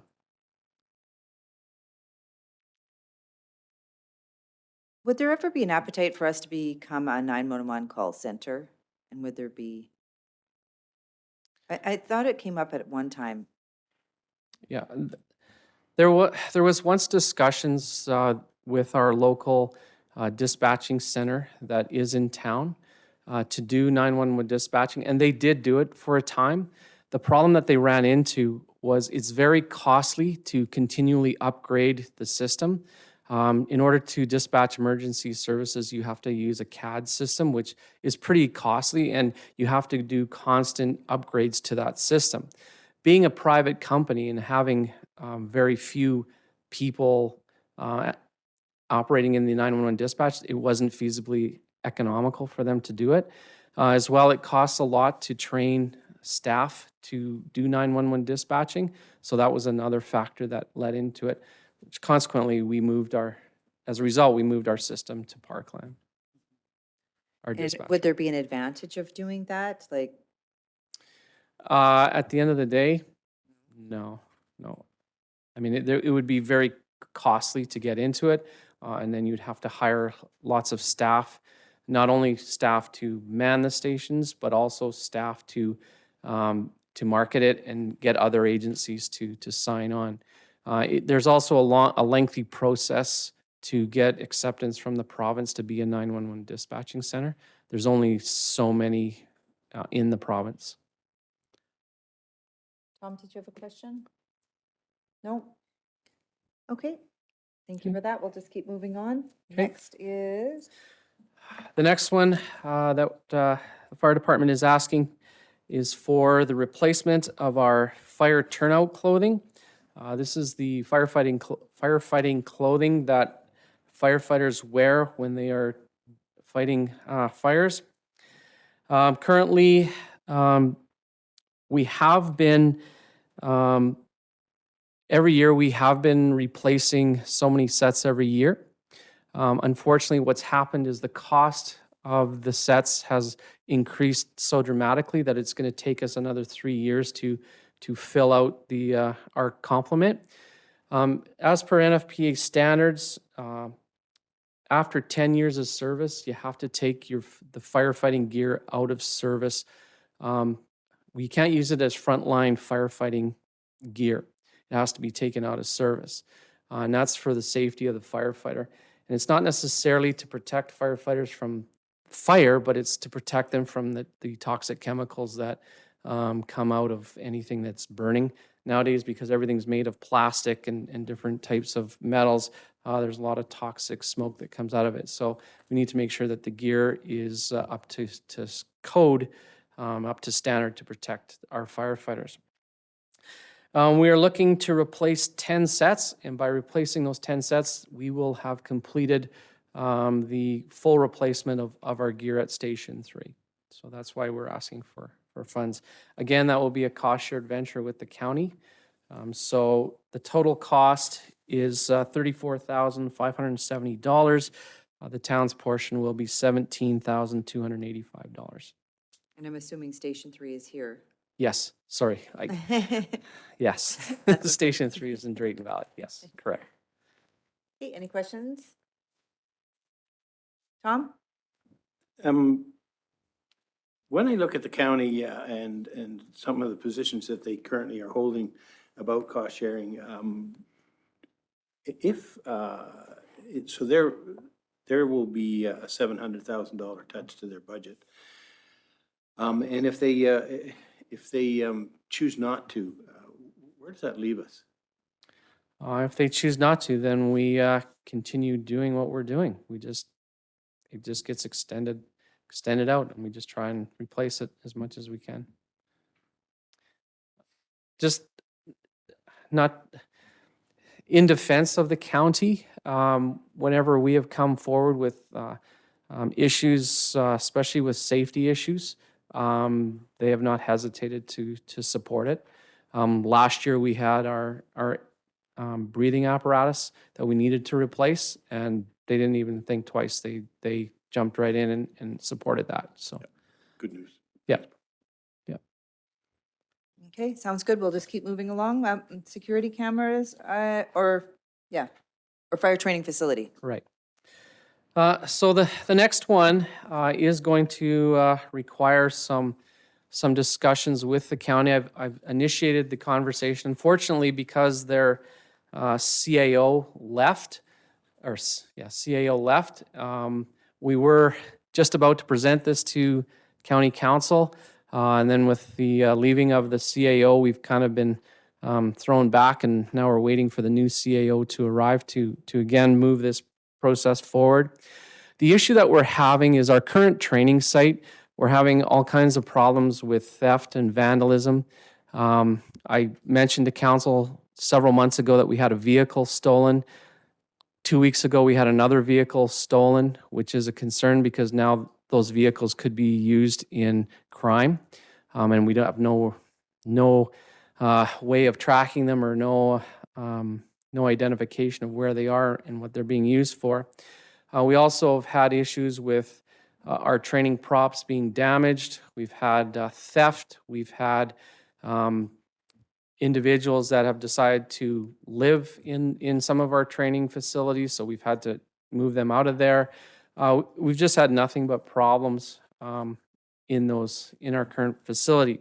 The reason being is there's no security fence, there's no lighting, there's no utilities out to that facility. So what we're looking to do is move our training facility to the old county yards.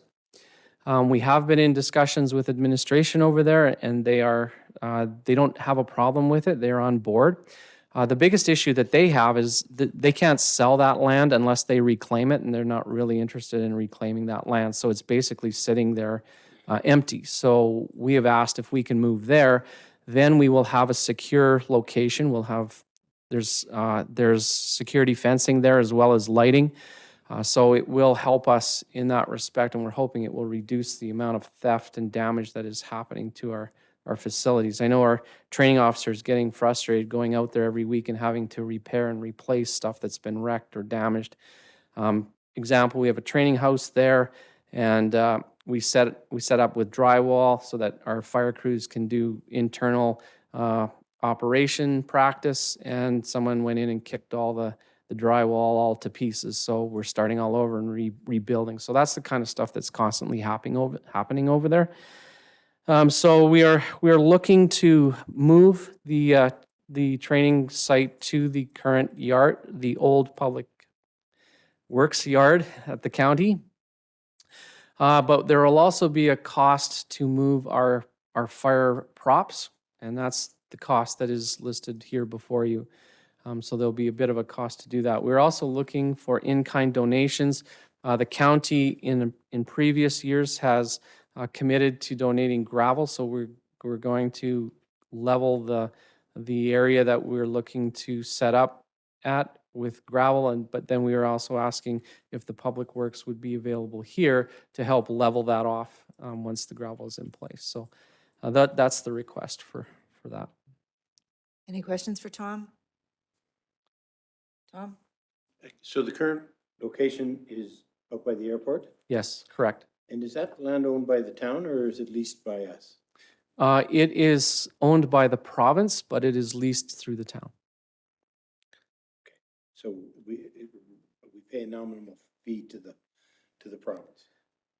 I couldn't tell you that. I have no idea. I don't think we do. I think it was just given to us. Yeah. Yeah. Okay, thanks. Amila? Just curious, Tom, did the county give blessing to the new location already? As I'd mentioned, we were going to go to county council with that proposal, but unfortunately the CAO left, so now we're kind of starting from scratch. So this project, if it is to go ahead, we'll first of all have to get that approval. I perceive it to be later on in the spring that we would do this project. Thank you. Rick? Just something that came to mind, Tom. So if you guys are going to be training in that yard, are you going to have to do more than just level that out? Like, are you going to have to recover the water that you're using, or will you just not be using enough for it to become an issue? I'm just thinking, at the salt storage, they need to catch all that water. I'm wondering, is there any concern with the water that you guys will be using, or the fact that lot has some contamination in it would create a need for a retention pond or something like that? Eventually down the road, depending on how big the facility we build, we would require that, and that would be a future plan going forward. We have been in contact with Alberta Environment about that very thing. As well, we've also been in contact with the Department of Transportation because the highway flows right by there. So we've been talking with them as well to make sure that anything that we do there is not going to affect any of those things. So yeah, that's a future project down the road. Great, thank you. And we'll move on to the last, security cameras.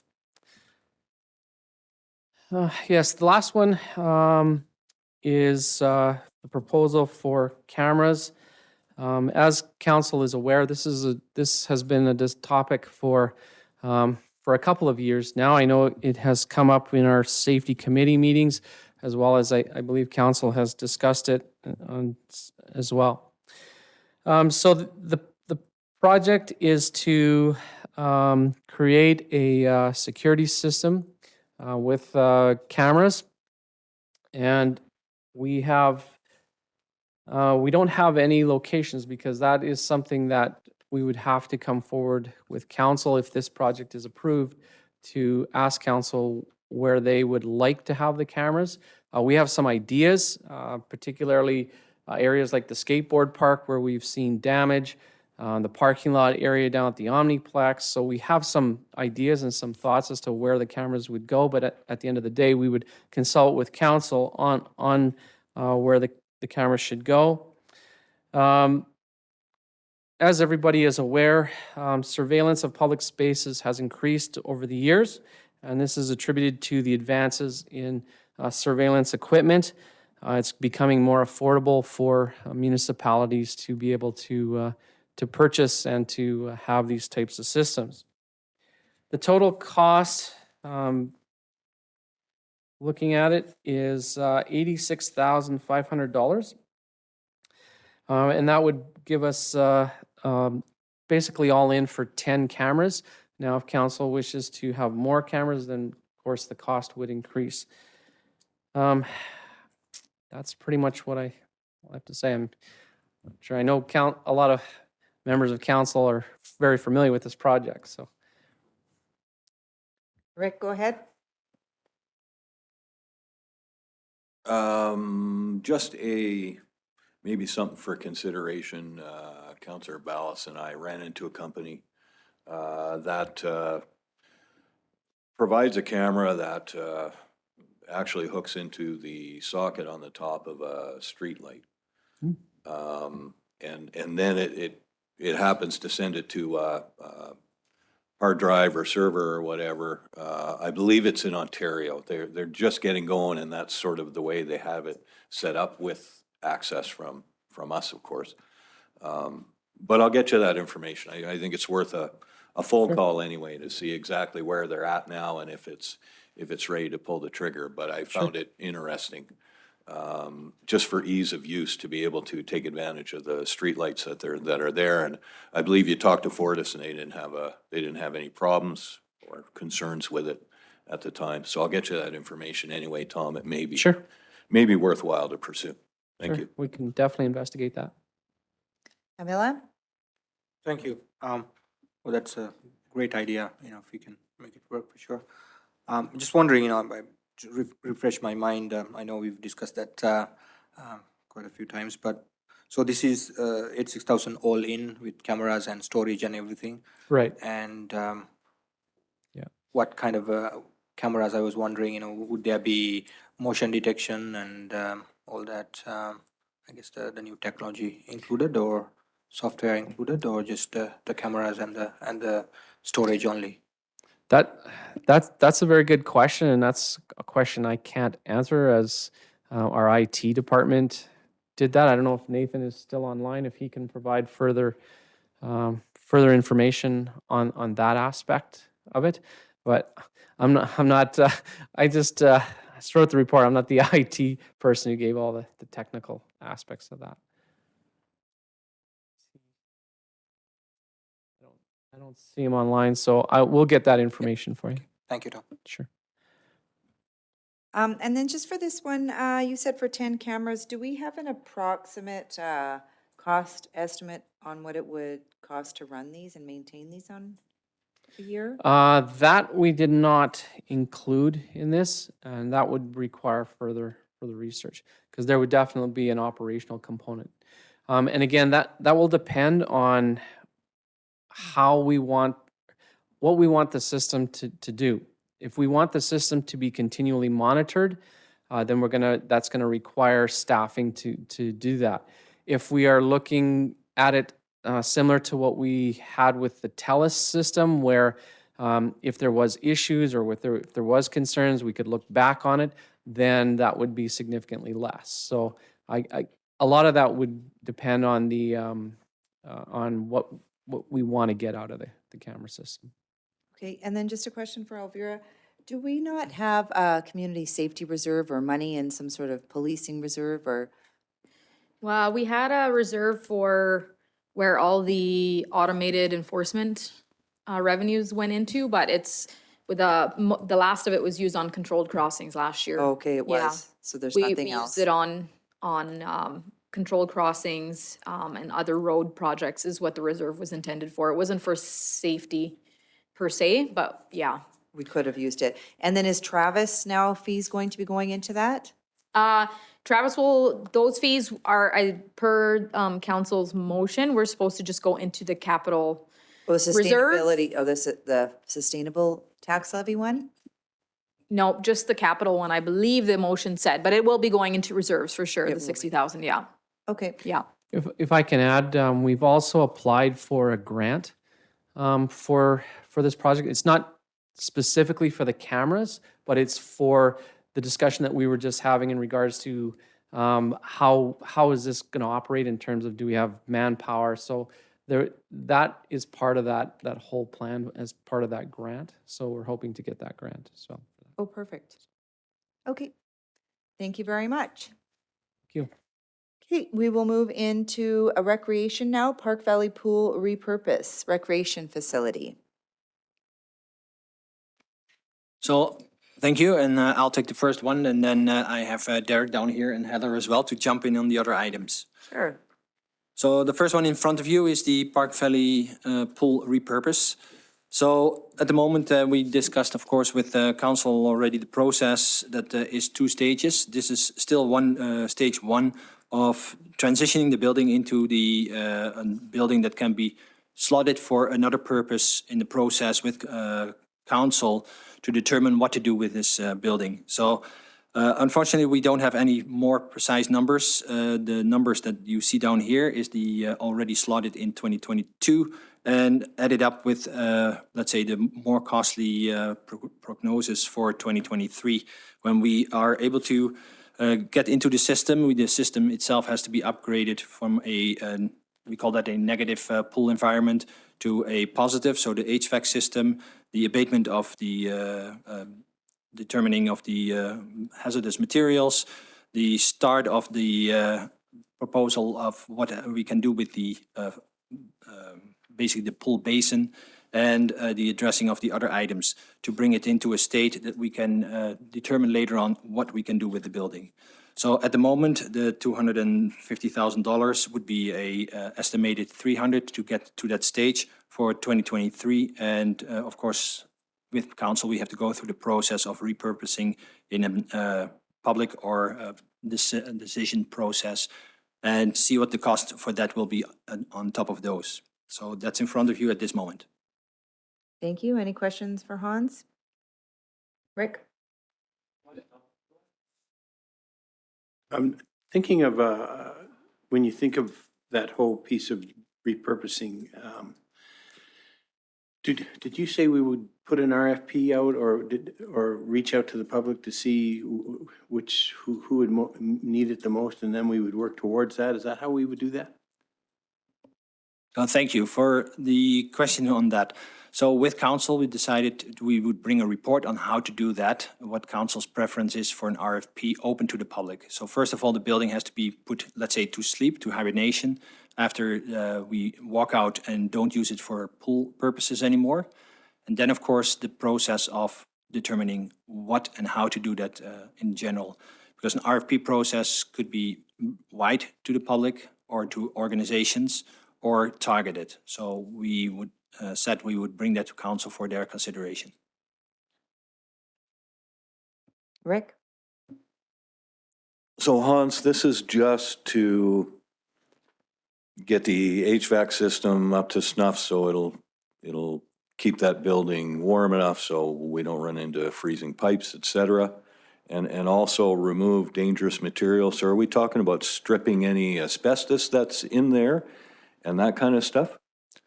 Yes, correct. This is addressing all those items that are needed to maintain the building, let's say, in sleep, like you said. and ready for any other purpose after that. But we're still gonna, I guess what I'm getting at is this, if we repair the HVAC, keep it warm in there so we don't run into any major issues, why wouldn't we leave stuff like asbestos removal, anything that's non-structural or that isn't going to really affect the ability of the building to just stay in hibernation, if you will, and roll those additional requirements over once we've made a decision on what's going to happen to the building. And I guess because I think if we decided to, for instance, turn that into a library, I know that's not a decision we've made at this point by any means, but at that point in time, it would require significant changes, renovations, et cetera. And wouldn't we be better off removing asbestos and that kind of stuff at that point in time when we could have some grant funding in place, et cetera, to retrofit that building as opposed to doing that work at this time? I just, bottom line, I'd like to see the bare minimum done to that building just to keep it viable at this point until we've gone through the process and made a decision on what we're going to do with that building. Is there any way we can save some money in that respect? Thank you for that question. So basically, to do this work right now would be the most cost efficient, of course, because this is work that will be more expensive over time. And of course, you're right. When there's a different use for the future, it might be a different cost. When there's only, let's say, no changes to the building envelope itself at all, hardly any drilling of holes and stuff like that, you could consider that there's less abatement needed over time. But in this case, it's best to get the building ready completely for what's coming afterwards. So it's more cost efficient to do that right now when we know we want to use the building for something else.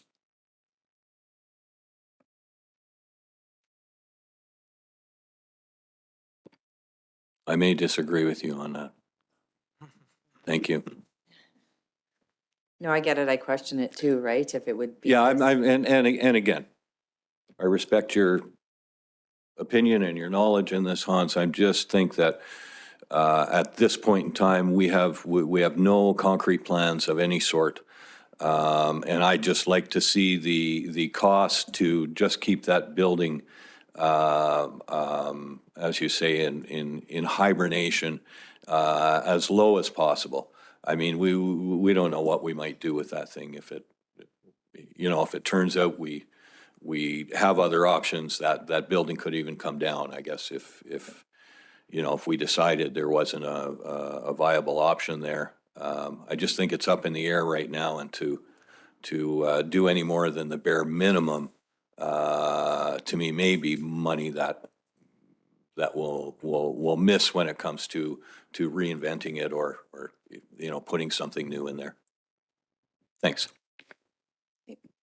Bill? Thank you. Were these recommendations as per the suggestions of the engineering assessment? Yes, they are on the preliminary engineering assessment. So we've done one, we'll do another site visit as well. So the final engineering assessment will be based completely and then finalized on this. And just to refresh my memory and everybody else's, I guess, is what did the engineering assessment determine the condition of that building? The engineering assessment determined that it's a building that's basically worth saving. So to utilize for other purposes, then it has been for the build originally, of course, as a pool facility. But the engineering assessment is based on the fact that it's a building that has a structure that can be salvaged and for a longer period of time still be utilized as a public building. Thank you. Abdullah? Thank you. Just wondering, when we having this discussion, I think we need to start the conversation sooner rather than later about repurposing.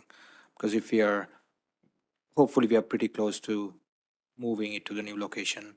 And come next year, as you're saying, hibernation period, I don't know how long that need to be, or do we really need to have a longer hibernation period? Because there will be cost associated with it as well, just leaving a building unattended and unused.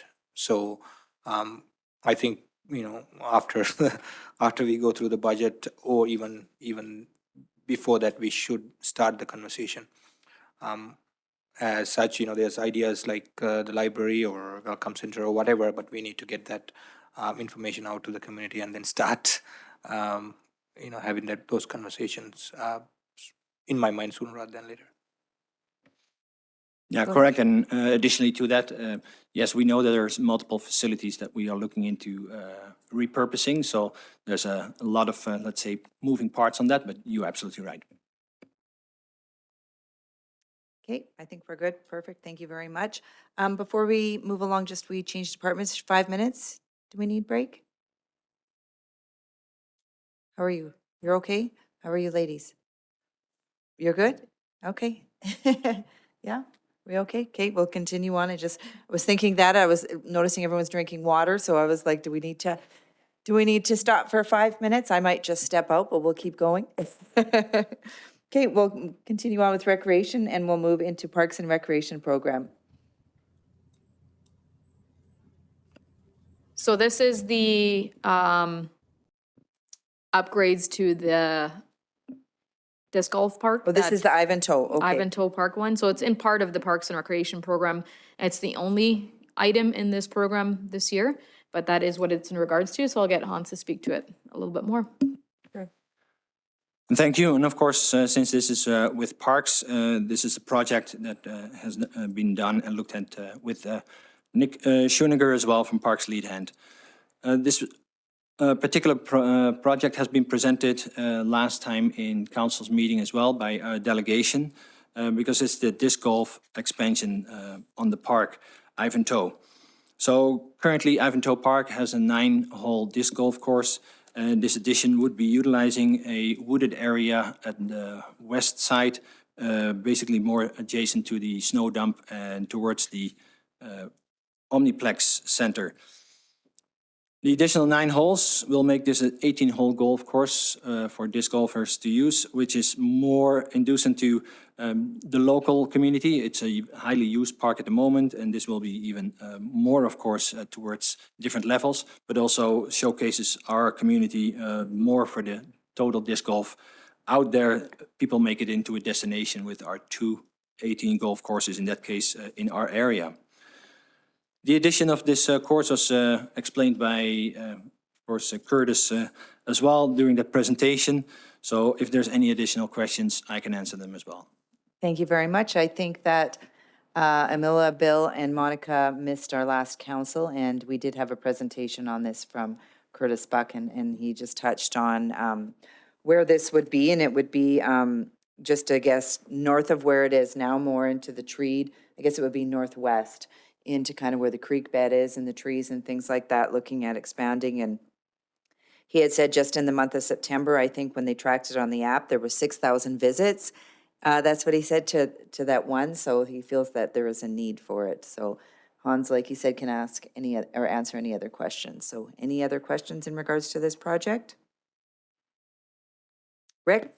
Just a quick comment. I know they were looking at mulching all the bush in there and everything, but it may be worthwhile to check with the campground sort of on the other side and see if they can use any of that timber that's going to come out of there to chop and split and have for their use there. Appreciate the suggestion. Thanks. That's a good idea. So this project, we would be doing all the, I guess, on the groundwork, we'd be doing all the work in order for this next phase? So basically, it's a process together with parks, but it's not done only in-house. This also means that we get arborists outside and a mulching company to support this. Curtis is familiar with those, so it's going to be a project, of course, that's been done not only in-house, but with contracted work as well. Okay, and like would we be the ones like leading the project, like call before you dig and ensuring that the creek bed and everything was built to our scope and things like that? We're kind of leading, or is Curtis leading? That's correct. We will be leading. would be leading? And have Curtis as our right hand wingman. Yeah. Okay, Bill? And there would be ongoing costs, of course, for the town for maintenance and so on, right? Yes, that's correct. In the process, he explained it as well, and that's why, of course, Parks was involved. So there will be ongoing maintenance, which adds up, and it's part of the proposal as well. Because there will be mowing and constant, let's say, checking out on this area. The amounts of mowing is not going to be like a lawn. It's going to be, of course, a rough area, but it will go a couple of times per year. And when there's anything like falling trees and stuff like that, has to be taken care of as well. But it's included in the proposal. Amila? Thank you. Just curious, so we are expanding the existing one. That's what their proposal is? Yes, that's correct. Okay. Thank you. Okay, sounds great. Doesn't look like there's any other questions. We'll move on to the new ice plant.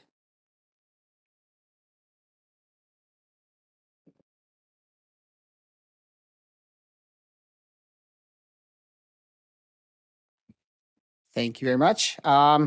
So I guess I want to start by saying we're not in imminent need of a new ice plant right now, but some of our components are past their expected life cycle. Am I not loud enough? Oh, okay.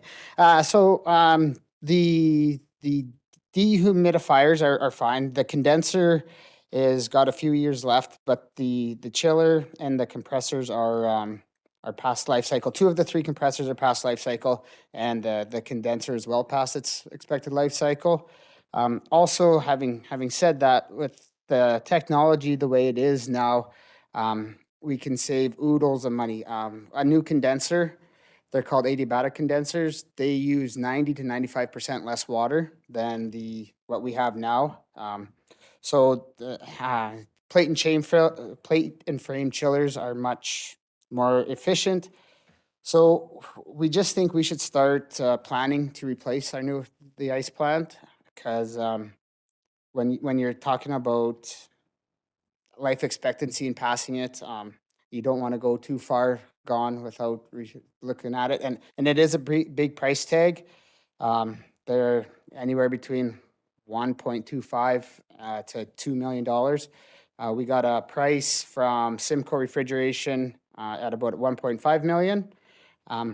There are lots of grants and things you can apply for to get, to save some money and to cost savings that way. But again, if our ice plant goes down, we lose both ice surfaces, both skating surfaces and our curling plant, and no revenue. And as I mentioned, it's the heartbeat of the town during the winter is that rink. And without ice, we would lose a lot of that. So again, it's not something we need to do right away, but it is something we do need to start financially preparing for. So if there's any questions on that, or how soon or how long we can go, happy to answer. Tom, question? I see we have it as a 2, and as far as a priority, it's so can I expect it to be a 4 next year?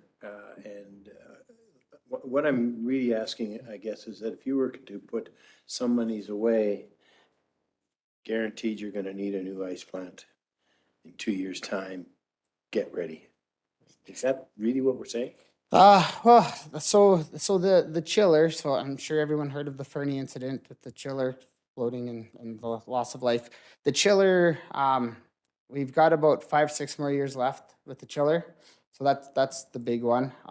It's working fine right now. Again, the condenser is past its life cycle plan, like probably 5-6 years past life cycle, but it is working quite well. It's one of the longest serving condensers I've seen, and I worked previously doing that, is checking these things out. So we do have a really good condenser, but the chillers is the main one. So 5 years basically, we have to have it switched out by then.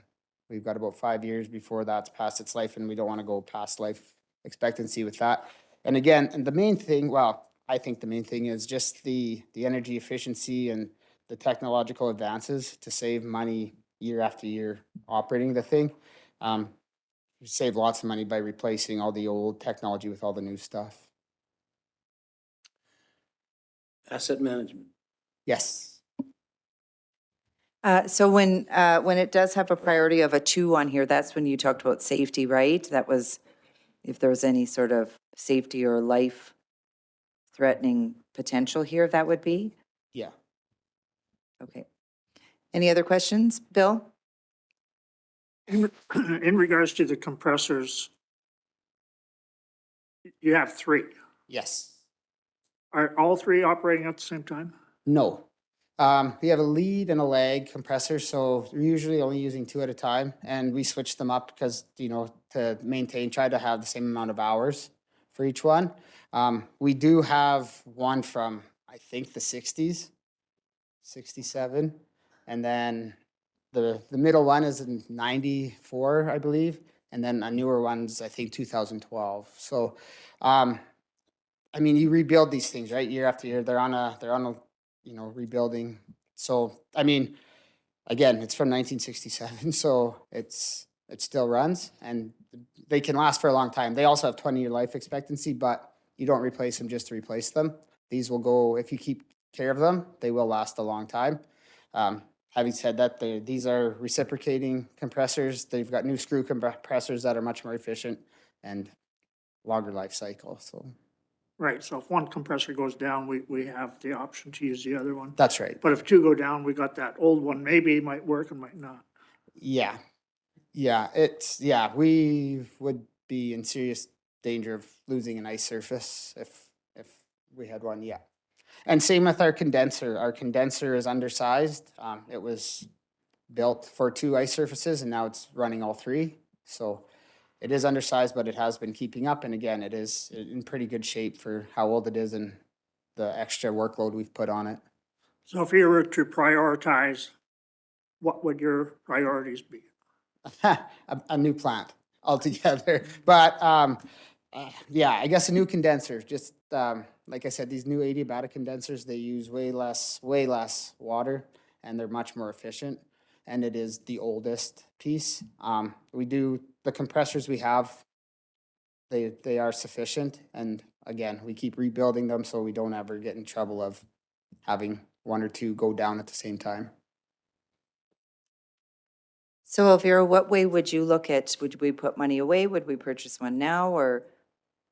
My recommendation is, well, definitely we could start putting money into reserve. That is definitely an option. The reason why I would wait a little bit on this project is to see where we can get at with our relationship with the county. This is an item that previously we would have requested to cost share on.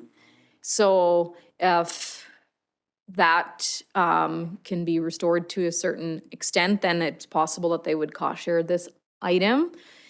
So that's like, I think the biggest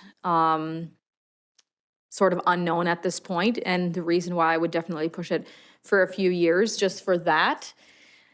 My other concern is if you're saying that to just replace the condenser sooner, and what does that look like when we're going to replace the entire ice plant in a few years? Like, what does that mean for that project? They can do that, right? They can piece it, like right now we have pieced it together from here, like different components.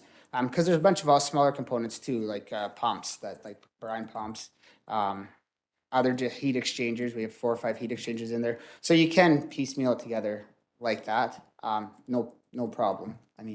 But the added cost of doing each section differently, obviously you do it all at once, you get some cost savings by doing it all at once, but you can do it. So you're saying if we replace the condenser, let's say in 23 or 24, then it would reduce the cost of replacing the ice plant in 26 or 27? Absolutely, yeah. And they've made it now so you can do that fairly easily. It's not like if we do it now, then it doesn't make sense. Everything's compatible. I guess is the easiest way. Yeah, that helps. Just what is the cost of a condenser approximately? Probably about 175. So we could put at least that in reserves. Mm-hmm. Did you have something, Heather? You have to come to the mic though, because we do have call-in online.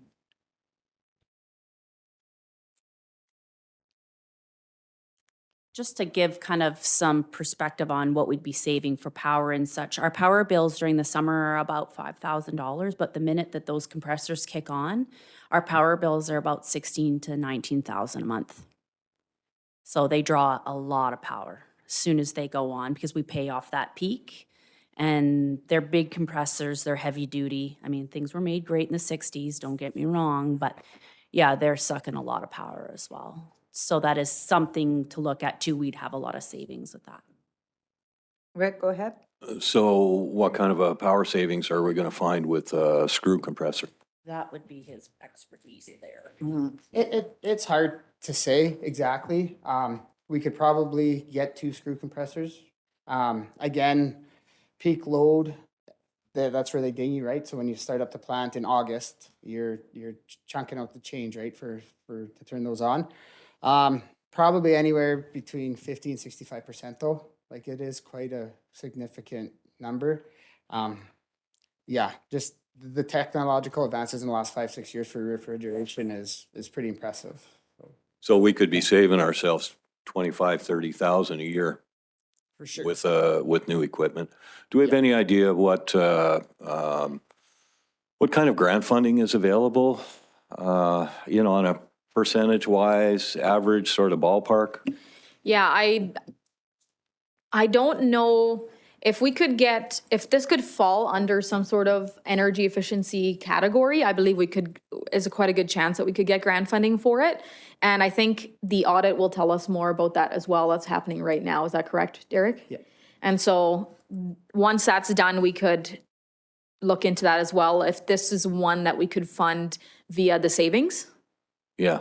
And so that's definitely an option as well, which I had forgotten about earlier when I said another good thing to consider is whether or not we can do this through the energy savings project. So whether or not they could replace it and essentially pay off via the savings over the next 5-10 years. Aisha had a lead on a couple grants too before she left. So we do have, and the refrigeration companies themselves, they help a lot with finding grants because they want to sell their stuff, right? They don't care. We're paying the whole chunker of whatever government agency or funding. Yeah, they get don't their care. money. So they help out a lot with those too. I would make the suggestion that, we start putting some money away, start looking at those opportunities, have your design done. I'm sure the suppliers can lay out, here's the pieces that you can break out if it looks like we can't afford the whole thing at the time, but if there is a opportunity comes along where we can get a good chunk of that paid by grant money, then, my suggestion would be we jump on that if it's reasonable and take advantage of it. But I think we can work on all those things and then, bring it back to council if there's a real opportunity for significant savings, whether that's, this year, next year, for next year's budget or the one after, or pieces, if that funding will fund, your chiller and then your compressors, just put us on a three-year kind of plan there to roll through them. But I think we need to be cognizant of the money that we would save too. I think we need to take that in consideration when looking at it. The two pieces that are going to be saving money is both the maintenance and the utility savings as well. So even though the ice plant could maybe go for another 5 years, that might not be the most financially wise decision. So once the audit is done, my recommendation would be to get the results from the audit and then move into finding grants and seeing what opportunities there are as well with the county. So And I should have mentioned, so the new ice plants, the way they're doing them now is they come pre-built on skids. So everything, like right now, everything is piece by piece by piece. Whereas besides the condenser, which sits outside, everything else comes on this big skid. They build it in Edmonton. They bring it here on a thing, load it right in and hook it up and she's ready to go. So if you are doing it piece by piece, that's why it's a little more expensive. When you get the skid, it all comes on one thing and they build them so their techs can work on them easier when they need to. And so again, something to consider, doing it all at once or the piecemeal idea, which would work, but. Go ahead. Yep. Mhm. Yeah, and ideally, you want to do it all at once. Yeah. You know, drop it in there, fire it up, have it go. But, you know, we have to be realistic too on how much money we have to play with and how much money may come from a grant. I think we need to take all that into consideration and then come up with a plan moving forward. But yeah, the preference would be to just gut it and bring in a new one over a summer and fire it up and rock and roll. Right. And then there'd be that potential of cost sharing, right? So we could significantly get the number down between grants and cost sharing. Oh, yeah, huge. So will you have a suggestion for a dollar figure that we'd put away here then, rather than the whole 1.5? Yes, I will You bring will? a Okay. recommendation on Wednesday. Okay, perfect. 2 Good, so days. then we kind of know Yeah. what that is, and then just also take into consideration everything that we discussed as well. Yes. Okay, perfect. Thank you very much for that. We'll move on to the purchase of the ice resurfacer as well.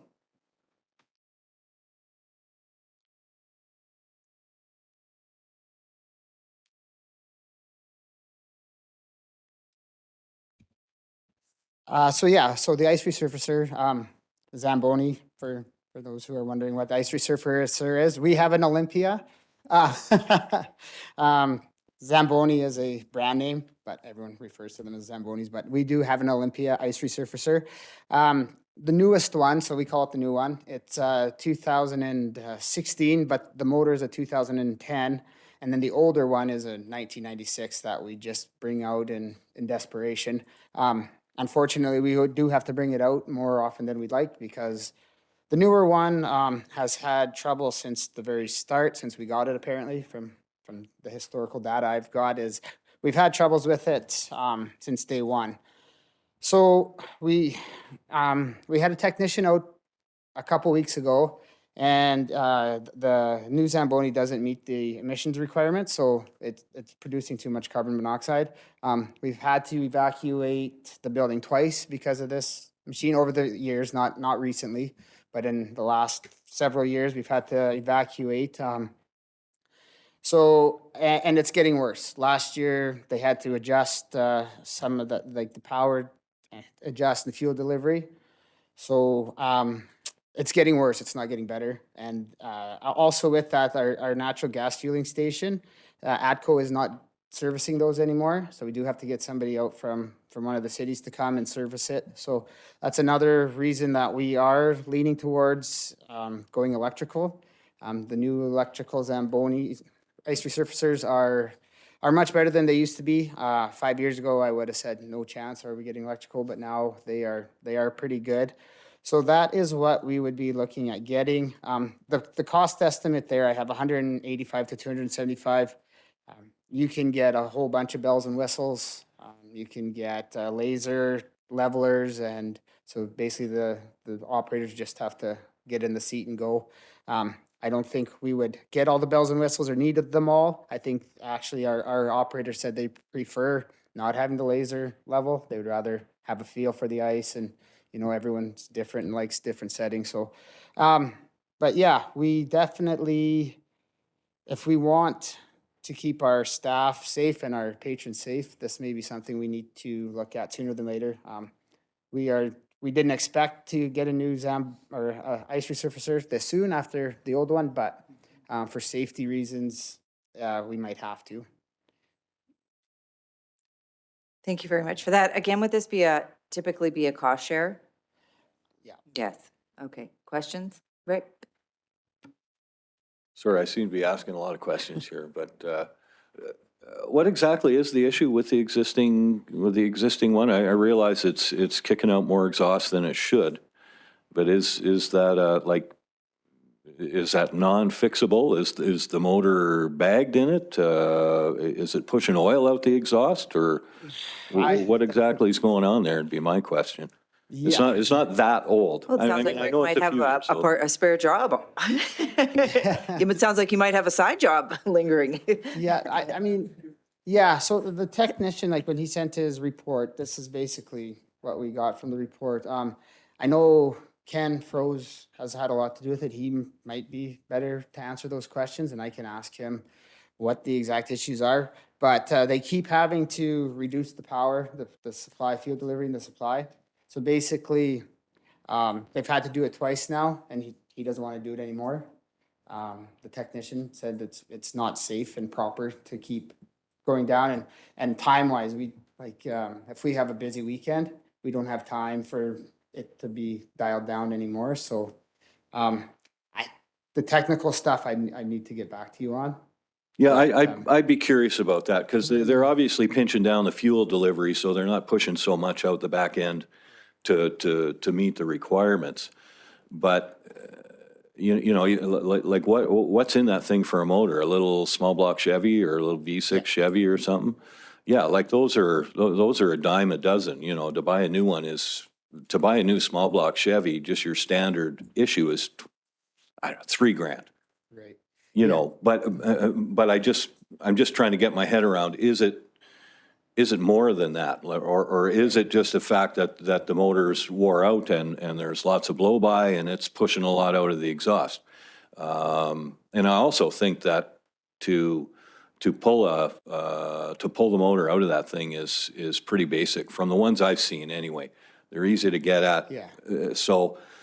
Anyway, I'd like to see if if we have an option to keep the old one going by putting a little bit of investment in that, as opposed to $200,000 into a new one, which we will need eventually.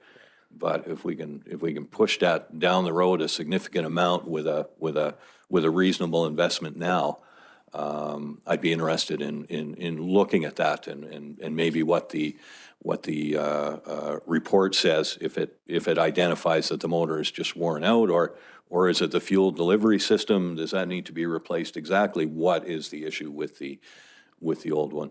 Yeah. The carburetor.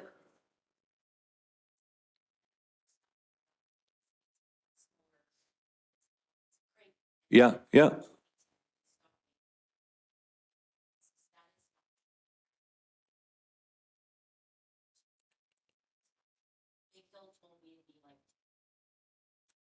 $10,000 for a new engine, which is significantly cheaper than, yeah.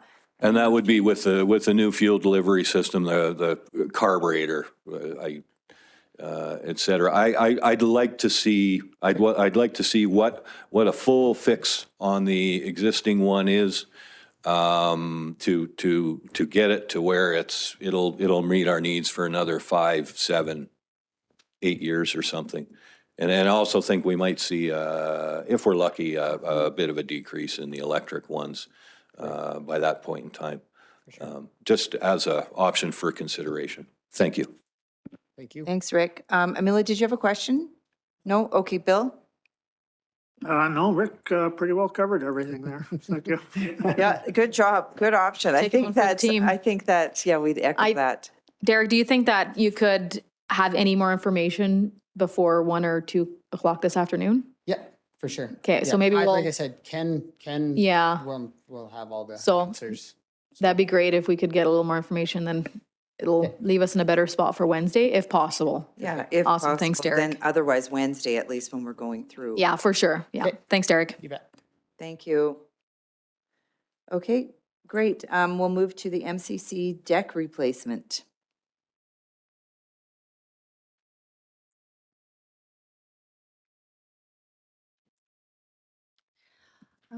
I think, as most of you know, it's a little bit of a eyesore, the deck back there. It didn't get the maintenance that it should have got when we first had it built. I wasn't around at that time, but every year for the next, I think after, I believe when you build a new deck, you should be treating it yearly or so. It didn't get that treatment, so it's become a hazard. We did have a senior fall and hurt herself quite badly at the bottom of the deck a few years back. Essentially, I don't think a wood deck back there was a great idea because it's a commercial. It should have been the composite decking, in my opinion, because we have caterers that are rolling big equipment back there. We have loading, offloading. We have clientele that are having big items being lifted in and out of there, and the wood just has not held up. Plus, it wasn't taken care of. So my suggestion is that we do the composite decking. It's a one-time. We don't have to play around with it. It's put in. We've downsized the deck because the deck is so large. We don't really need a big deck back there unless we plan on putting more money into it to making it more of a seating area. I think that was the idea when it was initially designed, was to have like outdoor wedding stuff out there, but that just didn't happen, and we just haven't found that people have used it for that. So Thank you for that. Yeah, I just wonder, so this one is 65,000 for the deck, right? Yep. I just wonder how much usage do we get to invest that much money rather than just putting, like we have deliveries back there, caterers come through, I guess, to decorate, things like that. How much usage otherwise would you say for events? Like, I guess we wouldn't be using it in the winter, it'd just be in the summer. And that's why it's 65, but because of the cost of everything, and what's costing the most is the aluminum railing, because the price of aluminum is quite volatile right now. And that is us downsizing the deck to just basically having it so you can get to the maintenance stores. You have the ramp, which has to be a certain amount of space because you have to have it to code, and getting into the doors. That's totally downsizing that whole So that's deck. just for like basically loading Yeah. and loading that much? Yeah, yeah. Yeah, it's not cheap right now. And the cost will go up, I do believe. And you said this is vinyl and Aluminum railings, yep. Camilla? Sorry, just wondering about the current deck. Is it totally unusable anymore, or? can It we use is, this part and it then- is usable, but the railings are also wood as well, and the wood is just not holding up. I had a couple of different contractors come and look at it, and what happens also is a safety issue because the deck swells when there's humidity and rain, and you can't open those doors, and it's also a fire exit. So I believe what the contractor said is the deck was built too high up to the ledge, and it should have been built a little bit lower, inset more into the ground. And they're on cement pilings as well. I mean, I'm not a woodworker by any means, but I did have 2 different people come and have a look at it. Yeah. Rick? Once again, my apologies. So that's to tear it down right to the piles, put new piles in. We would use the existing structure. piles, and we would use the existing wood underneath to save cost. So this is just the deck. You betcha. This just seems so expensive. And that's also getting rid of it too, because you have to cut it down. That's disposal as well. So we could probably take a bit off of that and do it ourselves in-house. There's some little bits where I could probably have my staff during the summer. The contractor comes down, he sizes it down, and I can have my staff take it and we dump it ourselves. Or Rick's suggestion earlier is if it's not pressure treated, can we give it to the campground? It is pressure treated. Oh, it is. And it does have some old stain on it and such. So it's just falling apart. And it's unfortunate that probably it didn't get the care it should have got at one point, but it's such a large deck. And to have, I think the thought process probably at that time was, the staff, they'll go and stain it or whatnot. But it's a large deck to stain, and that's a big time consuming project. And our facility is over 100,000 square feet. So inside, after the public beats it up for 8 months, they're busy inside, and that's when they holiday as well. What about, have we looked at alternate material for the railing? Like, have we I thought considered- about steel, Yeah, but steel is quite expensive right now too. yeah, not quite as bad as aluminum. though. Yeah. I wonder if we have the capacity to weld up some railings in our shop. I don't know. I don't know what kind of skill we have. We don't have any welders on staff. Or I wonder what a welder would cost. I mean, you could even just weld the columns and do rope or something, like there's gotta be. Yeah, well, you could, I mean, you could do it sectionally, like a regular fence. Panel, you like know, panel, or yeah. panel. Yeah, and just have a mounting bracket on the bottom of it. Yep. I don't know, it's a lot of money. So It how is. wide is the deck gonna be? Will it be to the corner of the building? Yep. It has just won't go around. It just won't go around, and it'll be a bit shorter too, but we have to allow for that ramp to still come around because to code, that ramp has to be a certain Grade. grade, yes. Yeah, I wonder if there might also be an opportunity, I think, to build it straight out on the edge of the asphalt there instead of being a sort of a bit of a switchback. That's Yeah, and kinda he did, tricky that's to- what he did. He took that switch back, and it's dialing the deck back. And Yeah. then we have to have it a certain amount space because we have to have it to the ends of the building because we have those doors Yeah. that we have to have access to. And it's maintenance door, and then it's the MCC kitchen door, and then the unloading and loading into the back there, into the So are you buffet gonna build area. the ramp in line with the doors then? Yes, Yeah. That would yeah, be the and plan. also good for deliveries too. yeah. Because the end of the other deck too, where the garbage bins are, the original plan was those are wood, but you're supposed to like lift them. And that was supposed to be like an unloading loading gate, but you would have to be Superman you have to lift the wood straight up, and it just, I'm not sure why the design was like that. It should have been more of a hinge where you just open So and Amelia and close I it. could do it, but a mortal man might have a. That's exactly right. That's exactly right. Yeah. So it's like a straight up. So it's kind of like, well, that's not a very accessible design either. But that was downsizing the deck. But composite is expensive right now, Yeah, unfortunately. The only reason I thought it would be a great solution for us because it's a one-time investment. It's got a 25-year warranty. We're not going back. We're not patchworking it. It's done. We don't have to worry about the doors swelling so that you can't get in and out of it. Because there's the safety aspect of it as well, where they swell, the deck swells and the Yeah. doors aren't accessible. So that's kind of a problem as well. okay, I'll just make one last comment. Yeah, I think the decking makes sense. I would just suggest that maybe we can see if we have something in-house or someone capable of building some railings out of steel, painting Yeah. them in the shop, and then just bringing them out and installing. Yep. And also make sure that the contractor is giving a good paint job to seal up that structure underneath once the decking comes off. So we're not in 10 years saying the structure underneath is shot, we got to pull all this new decking off. Well, all this decking off and redo the structure underneath. Yeah, that's my only suggestion. My Thank you. plan would be we would use the best contractor we've got in town and make sure that they're very qualified, and they've built many decks and they've got references for us as well. I agree. Yeah, I agree. Yeah, I would agree with Rick too. And I mean, even Home Hardware sells panels where you can get right, rather than that, maybe we buy the panels and put them on ourselves or something, right? And Yeah. was there a couple estimates that you got or quotes? Dave has been busy with the pool. Oh, yeah. And he's an amazing contractor, as you guys all know. So he hasn't gotten a chance to get back to me with that. But I said, when we're more serious, or if we decide to go ahead with this project, we can definitely, and the railings from Home Hardware, we can do ourselves because we do have an account with them. We do get Yeah. a discount.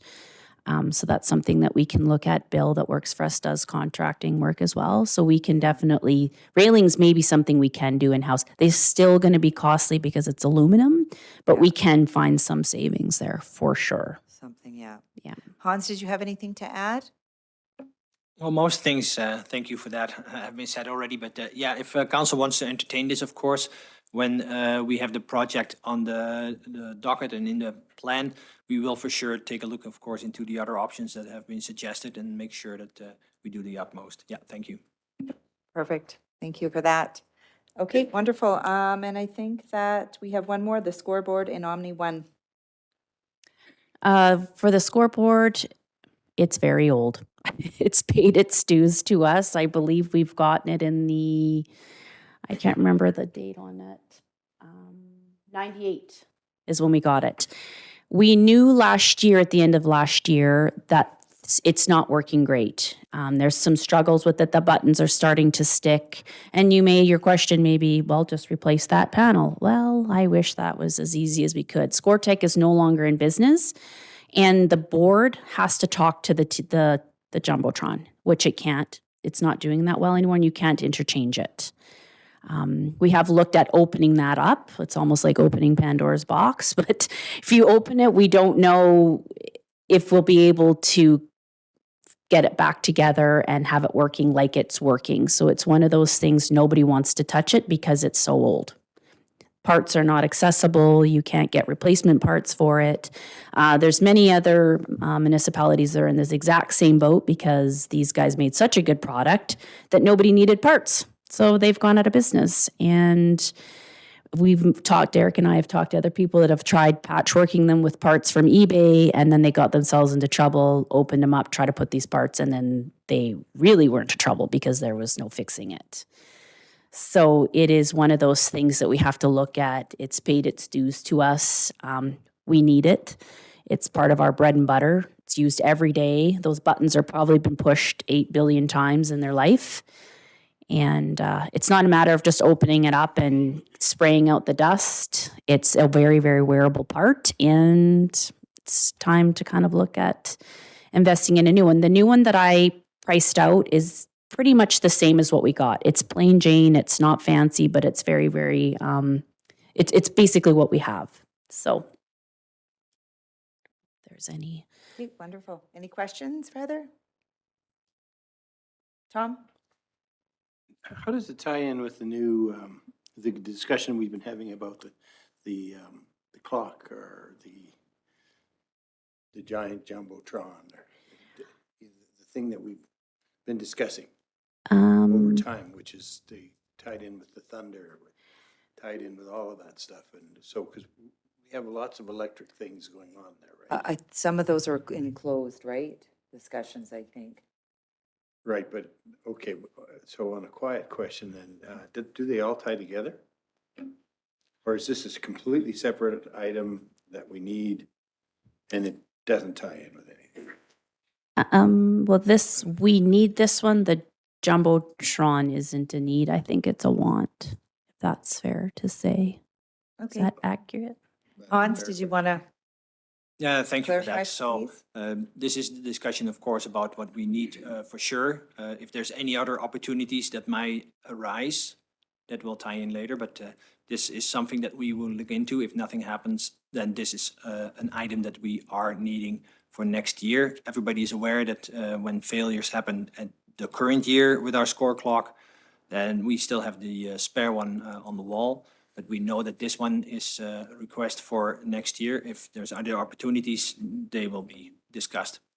This is a plan B if plan A doesn't fall through or come through. Okay. We can either get the one that's just has just the basics, or we can get the one with all the bells and whistles. Yes, one's a lot more expensive than the Yeah. other one. Different price. Any other questions for Heather? No? Okay, perfect. Thank you very much for that. And we are done with recreation. Is lunch here, Pam? Oh, Oh, okay, no. usually it's early. Okay, 11:56. Maybe what? Maybe. Okay, so we'll jump into the first one of roads, then sidewalks and trails program. Awesome. I have a bid coming up to speak to that. So this includes the program that's largely grant funded. And we added some extra things to it, but I'll let Abid speak to this project. Madam Mayor and members of the council, again, Shelley's off today. All I have is this information in front of me. It talks about repaving paths that are in need of restoration and adding streetlights along Ring Road from 50th Avenue to 50th Street. The total cost estimates includes the lighting and paving of the paths, trail paths and the cost is 1 million. Alvera,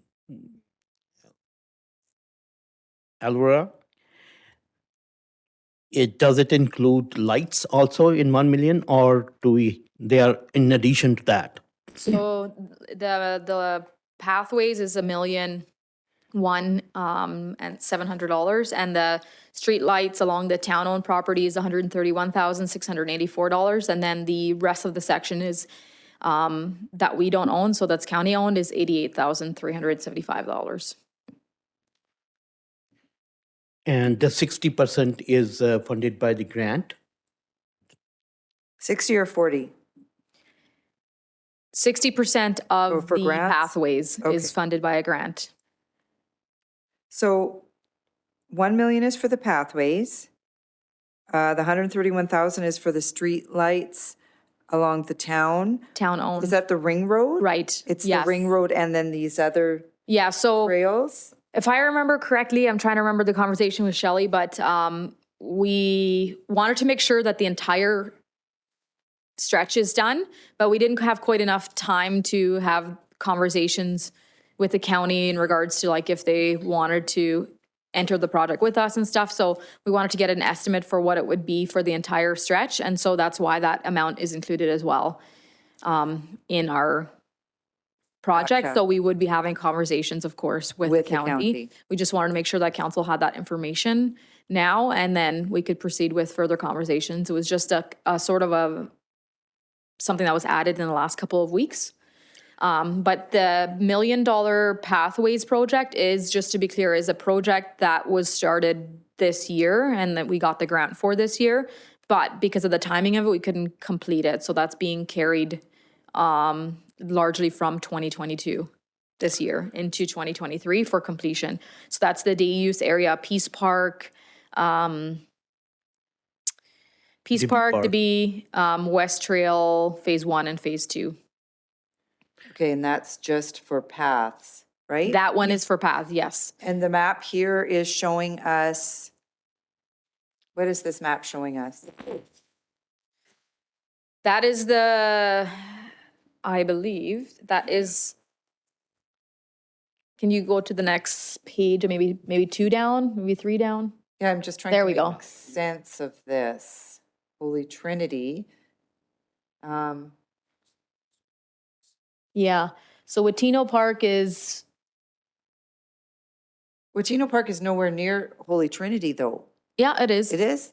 Oh, okay, yeah. It's right behind Holy Trinity, you're so yeah. So I'm not sure what this is, because this is just one area, though. This isn't Peace Park, is this lighting, or No, I don't believe so. what is this map? Let me look at the next.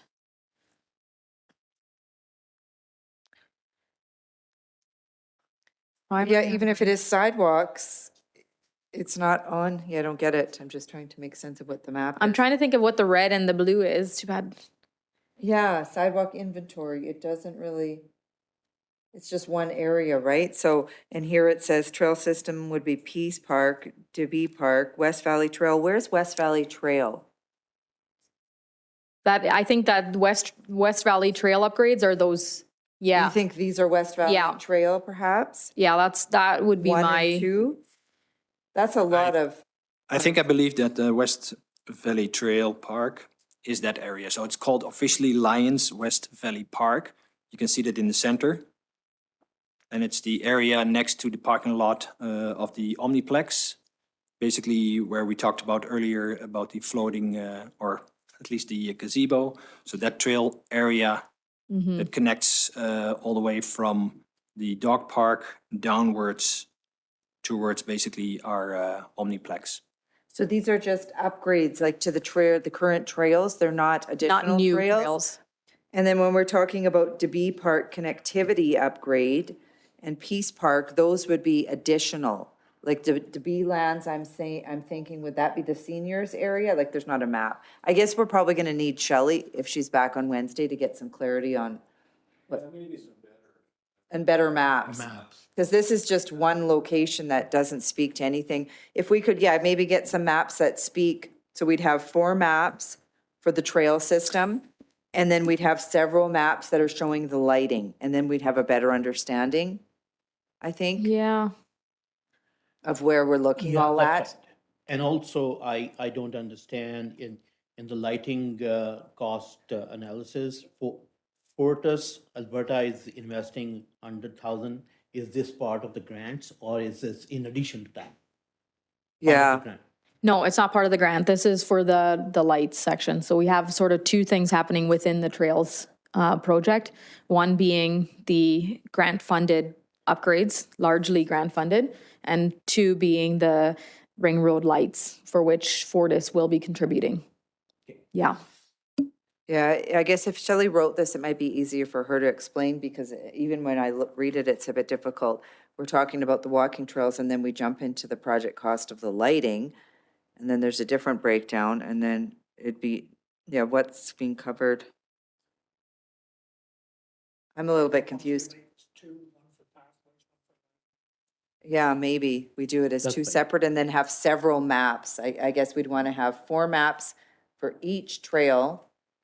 So Peace Park to be West Valley Trail Phase 1, West Valley Phase 2, and the maps again. For And yeah, lighting. breakdown of the lighting. Lighting, yeah. Yeah, and then I guess that would help with questions, right? Monica, did you have an additional question? I do, because it says sidewalk and trails, but I don't see any sidewalks within a town. It's just trails and walking paths, I guess. That's Yeah. We can have some clarification on where the sidewalks are, if any. Yeah, because this one's 1.2, or is it 1.6 million? 1.2, it's not that million, right? We kind of get the gist of it, it's saying 1 million for the pathways, but, and then 131 for the street lights, but that's all combined, because that would be the Ring Road and then all these other places, Beckett and, I think it connects into Beckett oh, so it goes up and then all the way down. around. Okay, gotcha there. Okay. I don't know if she had a map for the ring road lights, but I will find out to see if she had Yeah. any sort of maps there. But it'd just be all the way around from, Because that's sort not of very- from Beckett all the way all down the to way Esso. down, and then back, they'd have to go both ways, like this way back to Aspen View Pond, and then this way down the Ring Road, right? Because it's dark everywhere. And that's not, that doesn't seem like a lot of money, 131. I think we were quoted something like 400,000 just to do a little. Yeah, they weren't, this new update this year was not, it did not cost as much as we had previously thought. I know that one, that much. And then also because Fortis is investing some, it Some. will also reduce the costs quite significantly as well. But I will see just if some Shelley can clarity. whip up more maps, if she doesn't already have them for Yeah, Wednesday. we need some maps and a little bit better of a breakdown. Amila? Thank you. Just wondering about the grant that we've received. Is there a time frame that we need to use that? And does it need to be used at once, or can it be in a staged manner? Well, this is already approved. This project, the trail rehab is already, it's a carry forward project. Okay. You're just carrying it and adding like a little bit of money to it. I believe, I want to say 2026 was the grant. This is the 5-year one? Is this the 5-year trails and sidewalk replacement upgrades or something? Like this goes back? a This couple was years? part of that, yes. Part of But that? because we got the grant for it, we extended the scope of a 1 year. Typically, we wouldn't spend $1 million in 1 year on trails. But because we got grant funded, it required us to spend no more money, but do a lot more work from the ATF grant. And so I believe that there definitely is conditions around that grant. I don't remember what the time frame is, but I want to say it has to be completed by 2026, I want to say. But I don't believe there's any reason to extend that out that long. And because the intent was to do it in 2023 or 2022, but just because of the timing of not having someone in that position to really carry that project, it's going to be done in 2023. So we already have that budgeted for this year. Yeah, so the 460,000 is being carried which is our portion of that project, is being carried from 2022 into 2023. Okay. And Yeah. there's no new asks? And the rest is grant funded. So the only remaining really big question is the lights. Okay. Yeah. 131,000. Yes, and I'll make a note to see if Shelley has maps on the lights. And my guess is she does, because she would have gotten a quote from Fortis for that. So then you can see exactly where it begins and ends.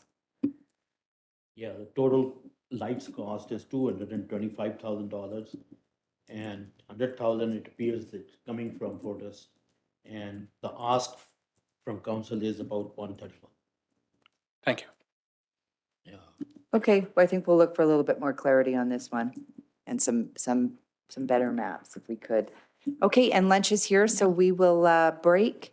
And then when we come back, we just have a few more of these projects to go through and then the capital plan. Is that That's correct. Thanks. correct? Okay, perfect. So when are we going to be coming back? Time in our meeting back at 1:03 PM. And we'll continue on Public Works, roads. We are on 50th Avenue East improvements. Just before our bid starts, I gave you an updated project sheet for this 50th Ave. Okay. Because we got further information and it reduced the cost. So the package, the sheet in your package is actually not correct now. So I had a handout there for you. So that was the handout that you gave us this morning. Did Colin have that? He does have that, okay.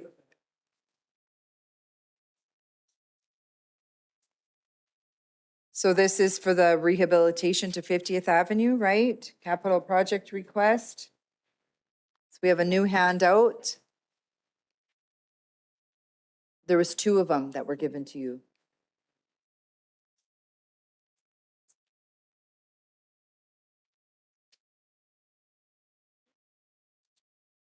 Okay, everybody's good? Okay. All right. You're good, go ahead. Madam Mayor, Council, this project is for the rehabilitation of 50th Avenue, starting from 50th Street to Beckett Road. I think it is about 1 kilometers and 20 meters in length. We were checking last time, we were not sure whether stormwater sewer system was also required to be done with that. That's why the cost was around $6 to $7 million. A preliminary report or assessment report was done by ISL for the stormwater sewer system in that area, and they are recommending that it is not required at this time. Although they have said that they have checked the sewer system for 2 things. One is for the major flooding and one is for the minor flooding. The minor flooding is through the sewer system, through the catch basins and all those connected. And the major is when 1 in 100-year storm event happening overland, and some going through the sewer system and some going overland. So the minor system, they are saying that the city of Edmonton uses for the new development, 1 in 5-year flooding. So it appears to be okay, but there will be some lag in the drainage. So let's say a rainstorm has happened or snow melt has happened all of a sudden. 1 in 5-year event will little bit take longer water going through the catch basins, and they are saying that the spending that much amount of money for the replacement and upgrading is not warranted at this time, because little bit of inconvenience is better than that amount of money. However, they have cautioned that at 1 in 100-year flood, with 1 in 100-year flood, the pond 3 where everything outfalls, that is under capacity. But that, about 20,000 cubic meters, 20,000 cubic meters of water. So if we go strictly with the rehabilitation of the roadway without upgrading any underground sewer system, the cost comes to about $3.4 million. I have yet to meet with this consultant maybe tomorrow to ask more questions about the storm drainage and so if we rehabilitate, it will be good for 20 years, let's say, the life of the pavement. So my question would be to ask them whether the stormwater sewer system is good for another 20 years. It is good now. So that's all. Thank you very much for that. Did we not have a study that clarified whether everything was underground, that we weren't just putting a Band-Aid on all of this? I am not aware of the previous other study. I just quickly looked at the report which recently was done by ISL only for this portion. Oh. So from 50th Street on 50th Avenue up to 43 Street. So from 50th Street to 43 Street in between south of 50th. So basically that is the catchment area. Everything is draining into those sewer systems. That's the analysis they have done. However, this system is about, it was built in 1978. So how old is that? Yeah. So 45 years old. Okay, any questions? Rick?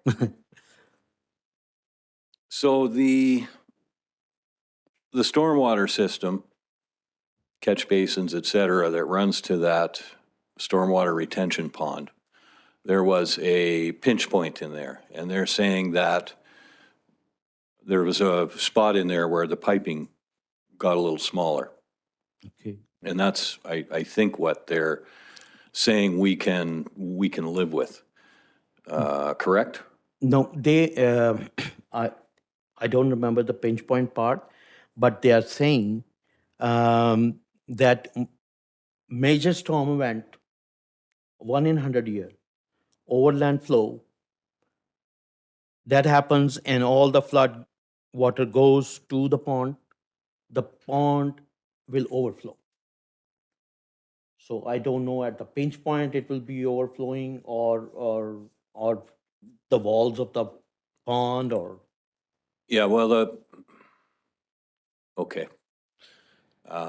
That's why I said. Yeah, we were told that the piping gets smaller at a certain place within that stormwater, not the sewer, Yeah. the stormwater Stormwater, system. yeah. Okay. And that was a concern. We were looking at whether we need to open that up and have the pipe size consistent all the way through. I'm kind of assuming that they're saying that's not too big a concern, but I'm hopeful that they'll bring that up with you anyway. Yeah. Yeah, 1 in 100, I'm sure it can't manage that. But is the stormwater pond designed too small? Is that the issue? So it's not designed to handle a 1 in 100. Yeah, that's what I gathered. And Okay. it is further downstream, so it has nothing to do with the roadway. That's my understanding. So the stormwater pond, sorry, the Aspen View stormwater pond, is that correct? Yeah, I guess that's the one that would be down and around the Downstream, corner there. Yeah, Yeah, and that's where all that piping in those catch basins ultimately runs to. So when they get overloaded, it's just going to run by those catch basins, run down the road, and eventually work its way into that pond in a 1 in 100 storm. But we were told that there was a pinch point in there that would slow down that that's stormwater. right at the Beckett Road, I think, in that elbow. Yeah, so significant to dig that up and put a bigger pipe in there. So I'm kind of assuming that's what they're saying, is that we're okay with that bit of a pinch point. It will slow down the volumes some, but we're okay to go with it if they're not recommending we do anything with that. Now, the sewer line and water lines in there, they were built in 78? Do you know? That I am not sure. I have to check with Shelley one more time. Okay, I guess the only concern I would have is if they're 40-plus years old now, are they gonna last another 20, 25 years? Because I'd hate to pave that road and then a couple years later have to cut it open and deal with water and sewer issues. So- That's why, sorry, through the chair, Councillor Evans, that's why we talked about having a master plan. We need to have all the utilities master plan, all the roadways master plan, and then we start prioritizing our roads and underground infrastructure and plan accordingly. That's my take, but I know at the strategic planning session, everybody wanted to get this project off the ground. I agree with you that we need that master plan, but in the meantime, we've got some projects such as this that have been deemed a priority. Yeah. So I'd just like to see that review of what we have in those few blocks Yes. included in their determination as to the feasibility and the cost. That's a good point.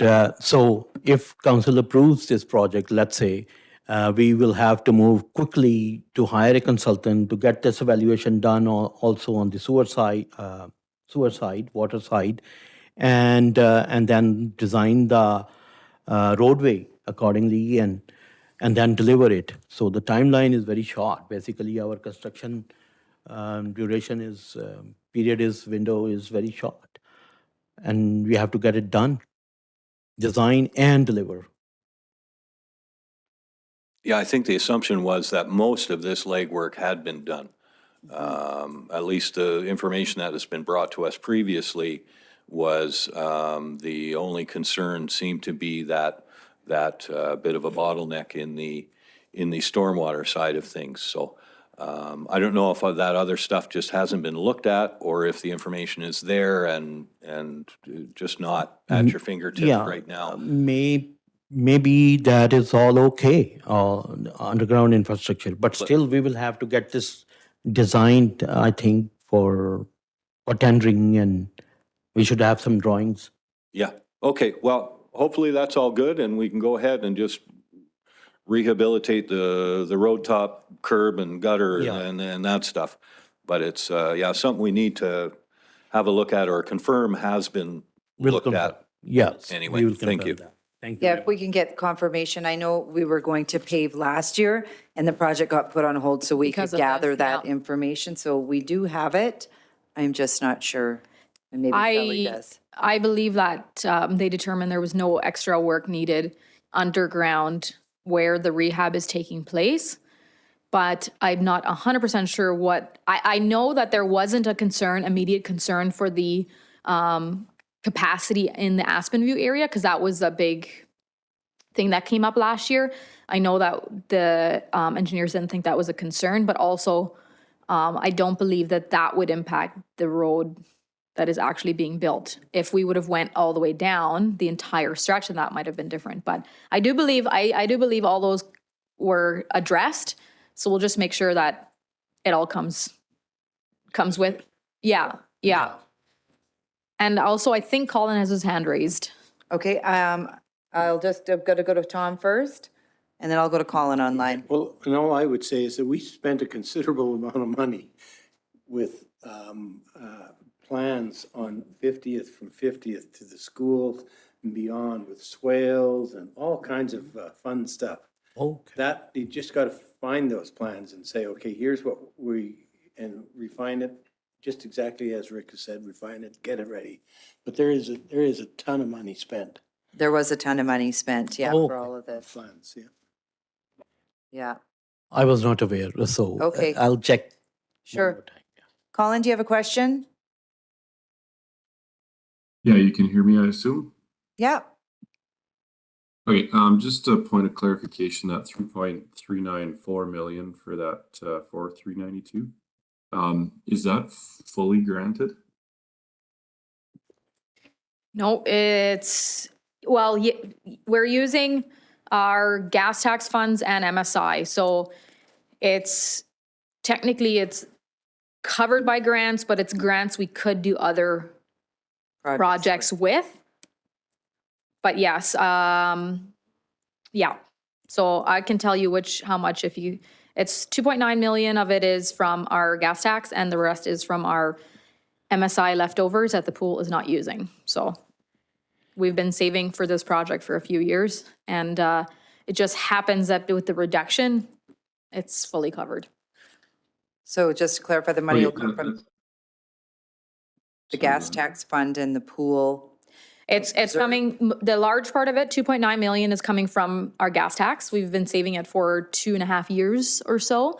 And the rest will be coming from MSI, the amount that the pool is not using. So we had a large part of our MSI was saved for the pool, but we get a little bit more each year and there are some MSI dollars available. And so we're using the rest on there along with some of our other capital projects. So we'll speak to more about how these projects are funded, but yes, this one will be entirely funded by essentially the province.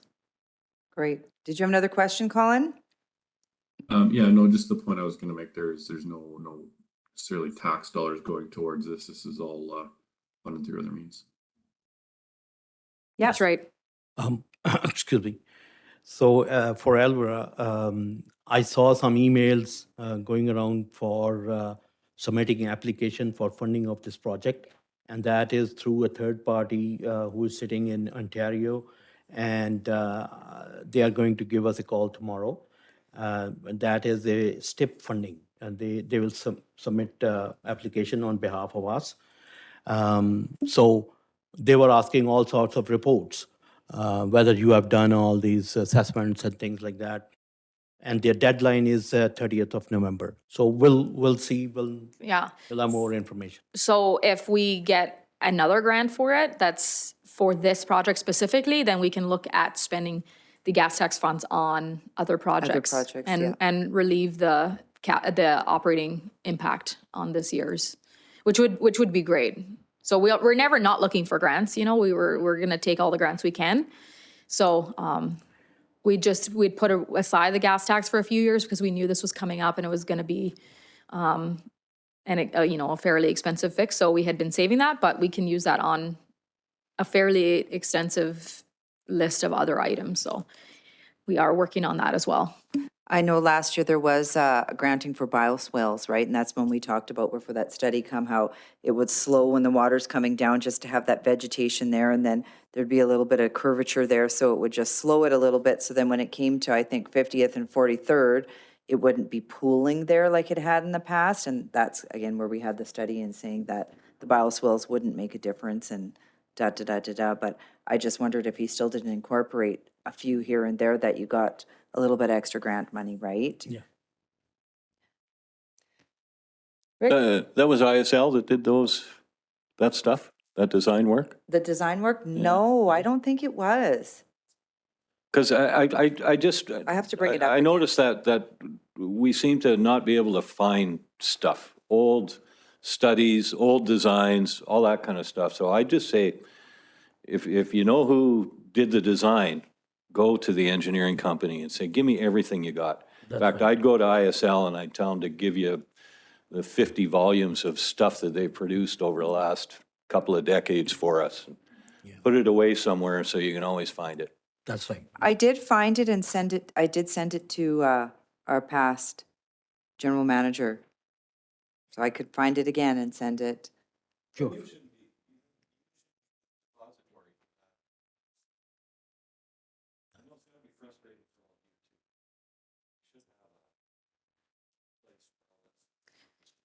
Yeah, I'm quite passionate about our inventory system, if you will, both knowledge and data.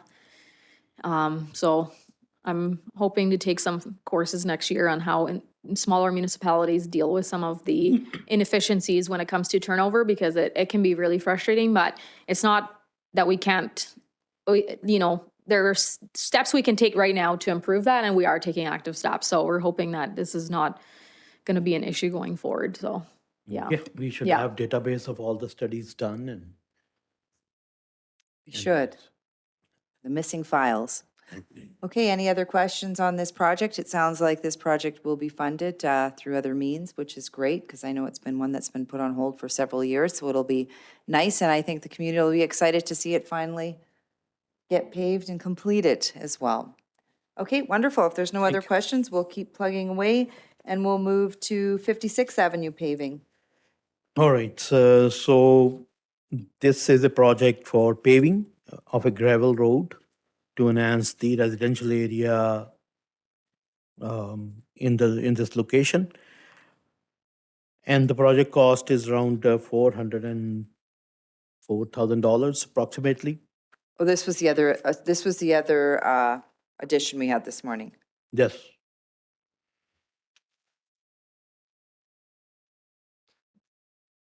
Okay, Any questions? can you bring it up? So this one is to pave 56th Avenue, That's north of right. Dairy Queen. It's an actual alley, but it's used as a major road because there's houses that live there and everything, yeah, That's right.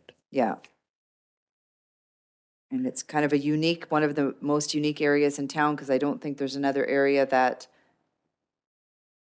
has the same concern, right? Where your front street is an alley. There's no. Mhm. Any questions? Oh, Monica? So I have a question regarding that. I know that 56th Avenue, it ends eventually, but there's potential of it to go all the way across to the Ring Road. I know there is a little bit of wiggle room in there. Is that the plan, or is it just going to go up to the HW pickup field? It looks like only 820 meters, not that far. Just to the end of all where the houses are, the Yeah. residential is. Okay. Rick? How many houses are on this road? I just saw this project this. I think think it's six. six. I did drive, I think 5 or Six? 6, and they So- put quite a bit in taxes, So yeah. 5 or 6 houses, and we're spending $500,000 to give them a paved road. It'd be no different than the house, the road in front of your house. Sorry? It'd be no different than the road in front of your house. Yeah, the only difference is there's 20 houses on my block, and we're paving, what, probably 3 blocks worth? So in town, we'd service 60 houses in that much, 10 times as many houses. The taxes probably are just as much as that too, for that strip of houses there. Yeah, some of that would definitely get subsidized by the increased taxes because their properties are bigger. Yeah, significantly. Those are big lots back They're there. big lots. Oh, I know, Yeah. I looked at one of those houses, it's on a few They're acres. beautiful. Still, not many residents for $500,000. I know there was, Have There we was- ever looked at just, putting major dust control on that? I'm assuming that's their beef, is probably dust from having to roll on a gravel road. Dust in the potholes and emergency and everything, right? And I know that there's been a few that have been saying they pay, 16,000 in taxes a year, right? And to, Well, they pothole, have significant land there too. yeah. No, that's always been the Mm, town, yeah. Behind is annexed, not there. You sure about that? Because I think when I was looking at one of those houses, there was something about an annexation and their taxes would change after so many years after annexation or something. Just directly behind was annexed. All those new acres and stuff. Okay, yeah. I don't know for sure. That's just what I was told, and that wasn't official by any means. I didn't look into it, but Hans? you know, Alvira, was that ever? it wasn't a part of the 2012 annexation, but I can't see if there wasn't any annexations more towards the beginning of the town, you know, like that might have already be 50 years old and already have migrated, but it's definitely not, they are on our taxes right now. I was just told that after so many years or something, their taxes would stay the same for so many years Yeah. after they were annexed, and then it was gonna go up, or if it changed owners or something. But again, wasn't official, so I may be out. Yeah, Nancy's correct. There's a big portion right behind it that is annexed. For sure, and that's still in the changed rates, or like the old Bourbon rates. House. No, it's where Brian Winder originally, now it's Mulgrews. You would think it's an alley right behind M&M's.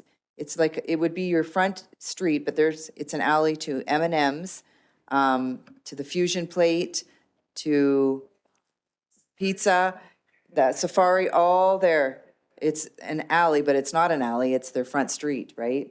Good. If I Yeah. may, Hans? if I may, I hear that there's some information that council would like to know. Wednesday, of course, when we go further in our budget deliberations, we can bring some more information to make some clarity about these kind of things. So if that's the wish of council, we can sort out a couple of items just to bring that as information to the table.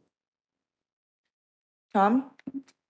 And if you go further past, there's another long road with 4 or 5 houses back there that's all gravel as well. So are we stepping up our game, or did we get a call? Is this complaint driven?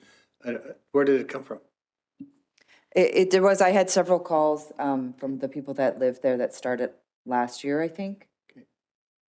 Okay. And I know there is a small consideration, I don't know if I shouldn't say small, but I know there's a consideration for maintaining it. It's a little bit rough on the equipment as well, because it's not a paved road. So I know that that's a factor, but I do think it's to make sure that they get the same sort of a service for their tax dollars than other people in town do, I think is the ultimate reason why this got added this year. Yeah, I think that Public Works had looked into it, looking at how this area compares to anywhere else in the community, if there's an area like this, and they had said that this is a unique area, that your front road would be an alley, right? And there was no other place, and that why wasn't it paved kind of in that sense, or brought to a better grade?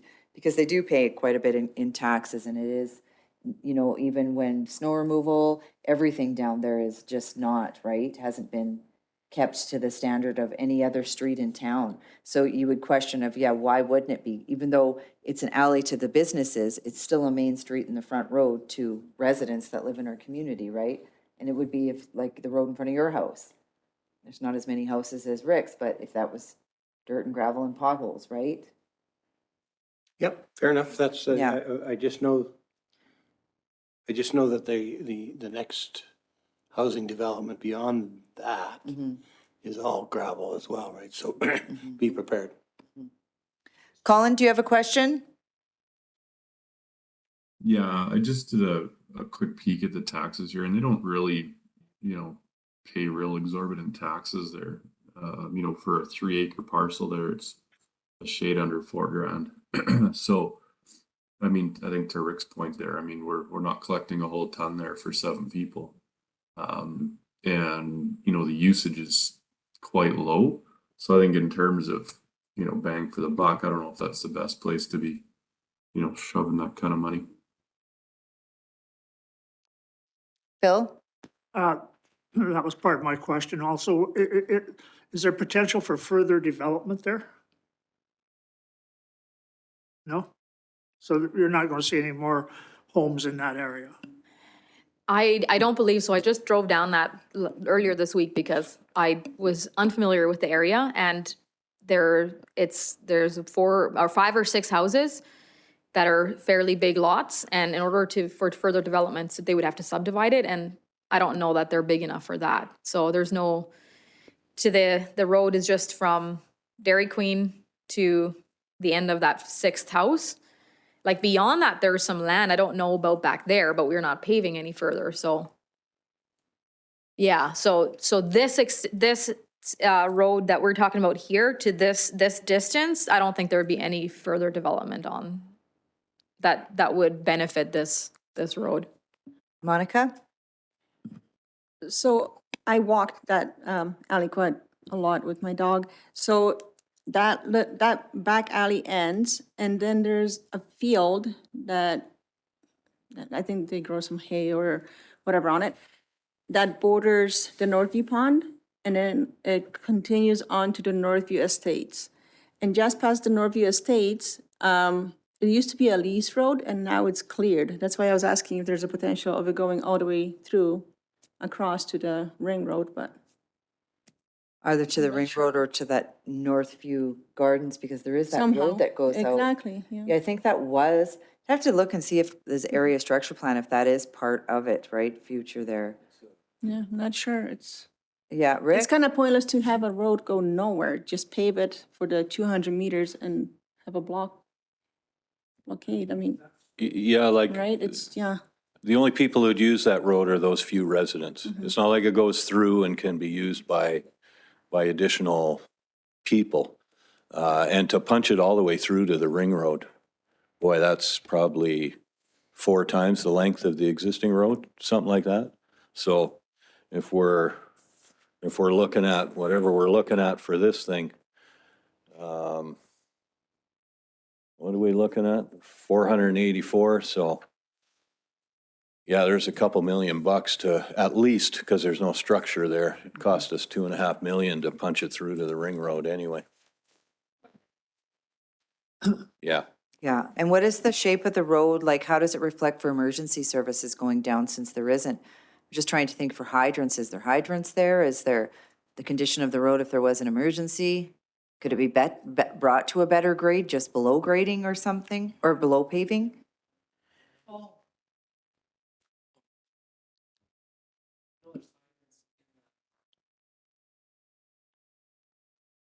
Yeah, what if there was a fire there? Yeah.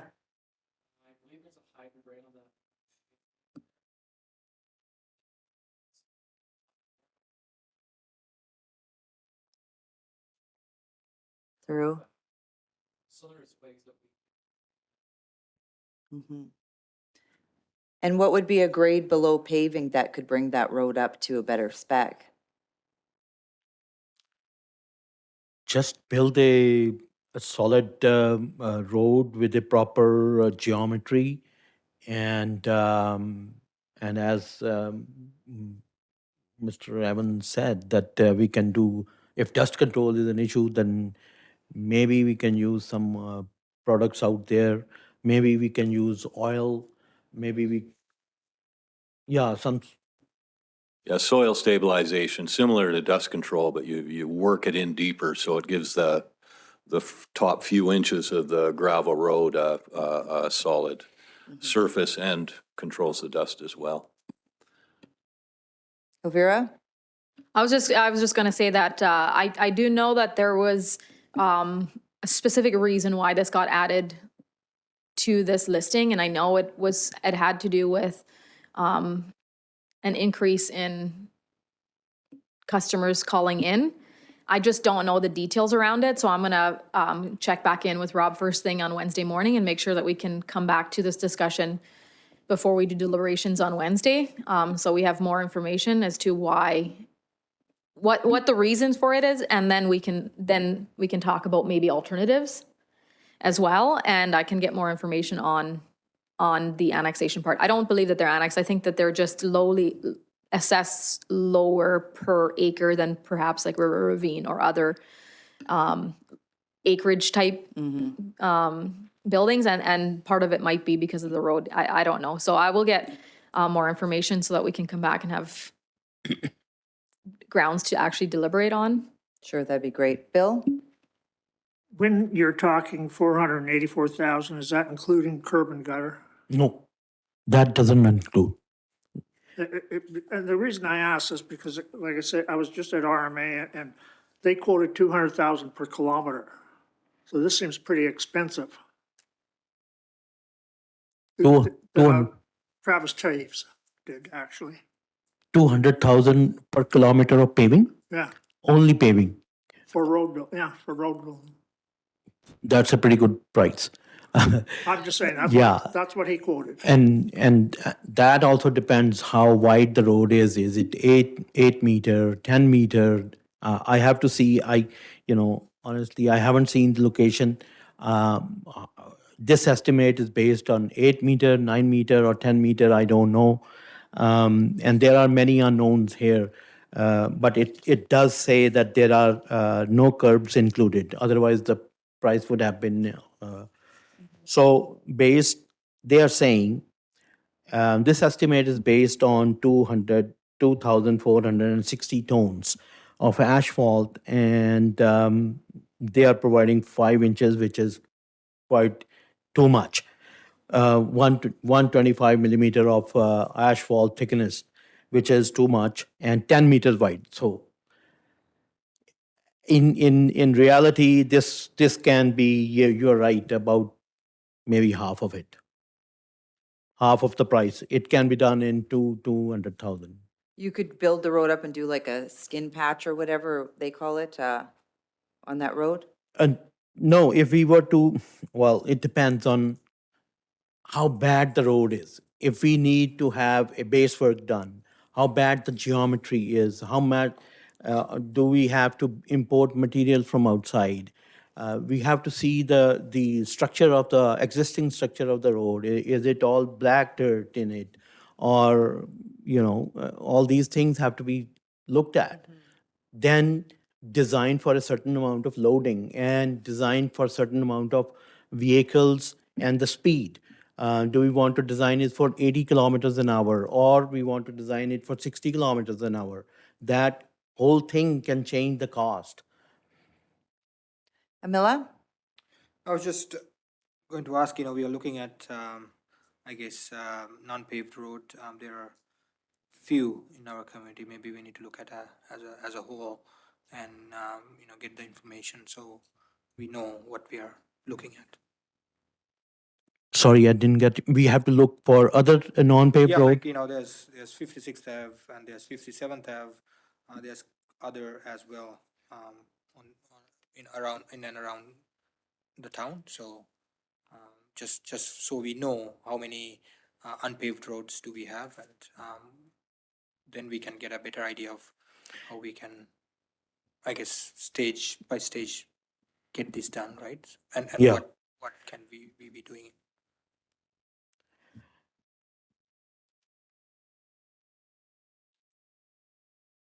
Are you done, Yes. Amila? Okay, go ahead, Rick. Well, I think that'll also be part of our asset management plan. Those will be identified and prioritized, et cetera, as well. And to Abid's point, who knows what's under that bit of gravel on that road? It could be a quagmire and require a couple of lifts of good road gravel under there and compaction before it'll even hold up to an asphalt that'll stay there. So it is tough to just say a kilometer will cost you this much without knowing what else they had to do to build the structure to hold that pavement.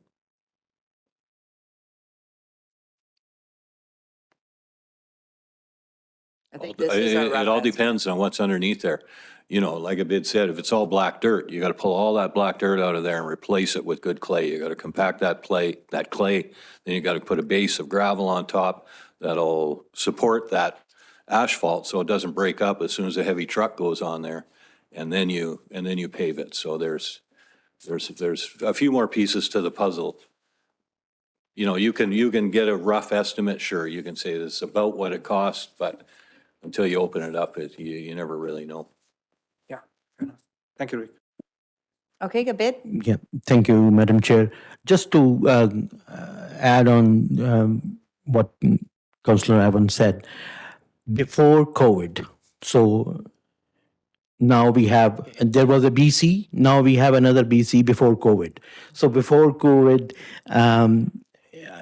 I was estimating around $1.8 million for a 8-meter wide road, like a rural county road. If we were to build the dirt road to a paved standard, I was estimating around 1.7 million. That was before COVID per kilometer. Now, Yeah, per kilometer. So now you can imagine, yeah, but it's, Okay, so we'll wait for some other information to come on Wednesday, and then we can further this discussion then. Thank you very much for that. And then I think that's it for paving, and we'll jump into utilities, South 3 rehab. Yes, this is for the sewage receiving station upgrades. And Abid, can you speak to those? yeah, for sure. This is only, again, we talked about this, that there's a damage done to the sewage receiving station, and this is for the upgrade. And we are saying that even if we don't allow the outside sewage haulers to dump their sewage here, it is still needed because we also use it for our own dumping. So the cost is, rough cost estimate is around 300,000, I believe. And that's pretty much it. If you have any questions or concerns.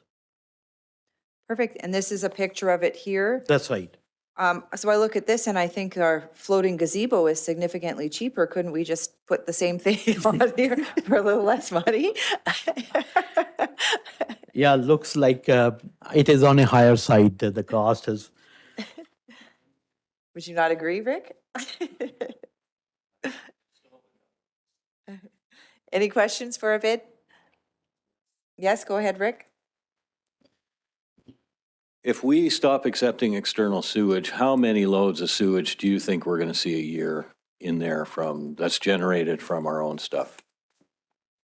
Good question, but I'll get back to you. Okay, do that, and I take a hard look at that, and I think that we could probably rig something up fairly easy if we only are dumping a few loads a year there. The sewage receiving stations are great when you're seeing a lot of external sewage because they track all of those volumes as well. And you can download that remotely. So that's where they really come in handy. But if we're only seeing a few loads from when we're, emptying out a tank or sucking out the leachate at the landfill or something, I think this is probably a Cadillac that we could that we could do without, in my opinion. Okay, wow. Any other questions? No? Okay, we'll keep moving on to the main valve replacement program. Did you want to speak to this as well, Abid? Yes, Okay, Madam. go ahead. Madam Mayor. So apparently it looks like this was ignored in the past and it needs to be done. And now that's why they are saying that we should be having a program, and that will continue to upgrade all the valves. And they are saying that next year they want to do it 10 main valves, and the cost estimate is 200,000. So each year they will do a certain amount, and that's why they are asking for a program. Thank you very much. Did you have a question, Rick? Go ahead. Sorry, I didn't realize I'd left my mic on. I was going to try and shut up for a while here, but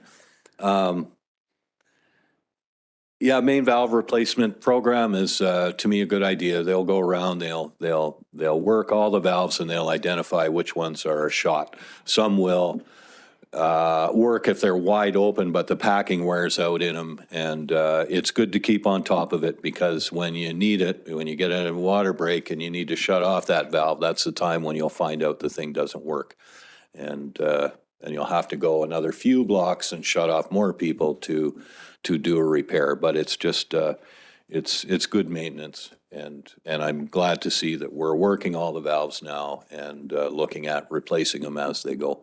I think it's the right thing to do. Is this the one that Shelley had brought to us a while back saying we hadn't done this and there was 400 and she had been through how many? Okay, yeah, I remember now. Yeah, and that's the thing. There's so many of them, and I believe we have a motorized or electronic wrench, which kind of zips them down and zips them back up, and then they can see if there's an issue with the valve. But you can imagine how long it takes to go to each one, pop the cap off, get the rod down in there, crank them all the way down, and crank them all the way back. So it's time consuming, but well worth it to keep a handle on your infrastructure. I think there is another program they were talking about is fire hydrants.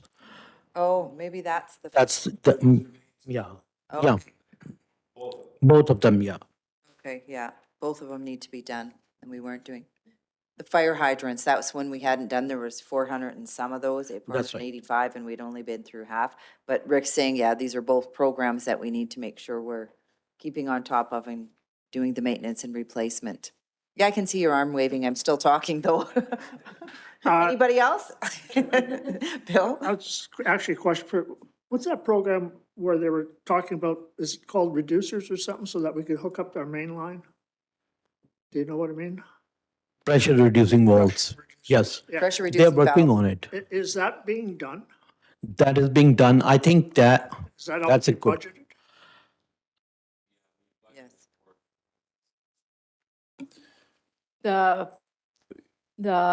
tie-ins, the. Yeah, the water tie-in Yeah. that requires all those pressure reducing valves, I think Yeah. it was 12 or something. You know, and again, we were told all the work was done and we knew where they wanted to go, but I don't think it was. I think they're still working on. They're working They're on it. probably doing modeling and all that kind of stuff. And so, yeah, I'm pretty sure that's not going to get done this year. Do we have any kind of timeline on when it might happen? Through the chair, Councillor Evans, I am not sure. All I know is they were designing and I'm not sure if the budget was available from last year.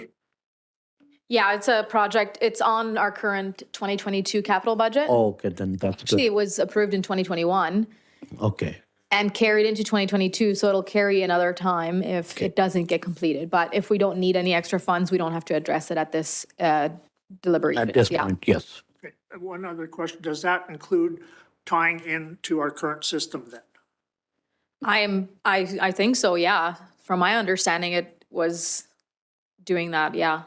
Yeah, that was my understanding too. Otherwise, we wouldn't need those pressure reducing valves, right? That's right. That's right. The whole project? I want to say it was like 900,000, or was it just over 1 million? Yeah, I can look it up in like I a think minute. it was, yeah, other 9 or 1 million. That's right. It's being spent, I guess you could say, 1.4 million actually, that we're in the process of completing. I don't know where in the project there are, like where, if they're getting close to the end or anything, I don't know exactly, but My understanding is once these walls are in place, and then they will do the tie-in. So it will be directly from the new water treatment plant. All the pumps will be tied to the system. Once we have these pressure reducing valves installed, otherwise it will create a havoc on those low areas where the pressure is already there. Yeah. and I'm bringing the Q3 report next week, so I'll have all that information for all projects, ongoing projects, and see where we're at. So we have more information for you next Wednesday on where this project and all the rest are at. Okay, any other questions? No, we are done. Okay, Mila, one more question. No, thank you for bringing that. I was just wondering about the water intake project as well, where we are at with that. But when you're bring that information, I guess we can know. Which project, sorry? Like we had an issue with the water intake at the water treatment plant, where sometimes in the summer it's too low, and we were Oh, going to address yes, that, right? So yes. Yeah, just wondering, where we are. where with we're that. at, yes, absolutely. So you will, Thank you. we have, that is an approved project or not? Yeah, yes. It wasn't on the capital project listing, but we were hoping to, it's an operating, will be funded through the contingency, I believe. Yeah. Okay, wonderful. So that wraps up our proposed capital project list for 2023. And do we need a break? We'll call a 5-minute break. And then when we get back, we're going to talk about our 10-year capital plan for the budget. At 2:03 p.m. and we will jump into our 10-year capital budget plan. Awesome, thank you. Oh, we made it through all the capital projects. Nice work, guys. Good job. Can I just ask a question that we may want to ponder at some point in time? Yes. That we have almost 15 million dollars worth of projects. The end of this column, right? Yes. Do we know how much money we have? We do know how much money we have. Yes. So Yes. If I was gonna say we got $15 million worth of projects, you guys got 5 million. Yeah, and if you look at the columns for funding, I briefly talked to Councillor Ballas and Yamana earlier, but 5 million is grant funded. Just about 700,000 is cost share with the county, and the operating impact is 2.8 million right now. That's to say, if we were to do all the projects that are proposed, that would be a $2.8 million impact on our reserves. And we have 11 million in reserves. And there's nothing wrong with essentially denting our reserves if council chooses to do so and is deliberate about their plan, I guess you could say. It's just that you don't want to do that every year. If you're not contributing, you have to contribute more than you take, or else you're going downhill. And so on Wednesday, we'll come back and we'll start with our our graphs, what we have in reserves, what that means for our reserves, and all that sort of information. So there's money in reserves for that, but council has to choose to do that with the reserves that are there and know that it will decrease our ending reserve balance because our operating contribution to reserves is not 2.8 million this year. If that makes sense. We're putting less in savings than we are taking out. Okay, Bill? And this is based on a 0% tax increase? That is correct, yes. That's also with the fact that we don't know if we're getting the money from, well, we're assuming we're going to get paid by. We are assuming we're going to get paid from the county with this, yes. Okay, thank you. Yeah. So I want to talk about the 10-year capital plan. So I don't want to go into details about what is on the plan. I don't think that there is a lot of use for it at this point, but I did want to show that we do have a 10-year capital plan with some of our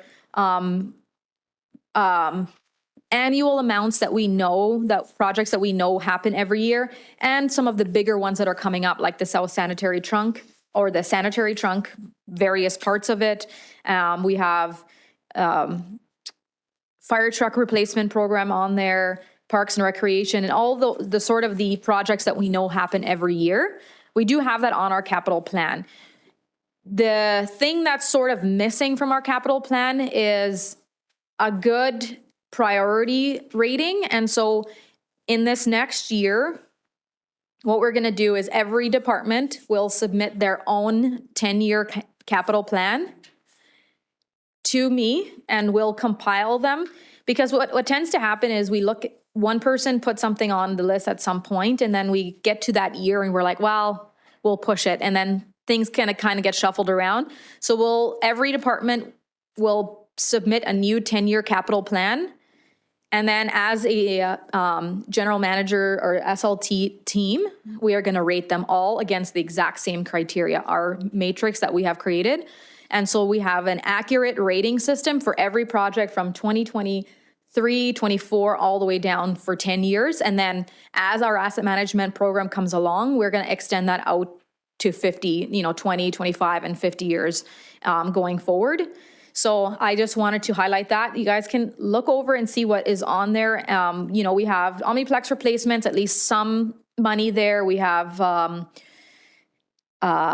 Civic Center and a bunch of other like really, really large projects. And the difficulties with projecting that far out is that we don't know what grants will be available.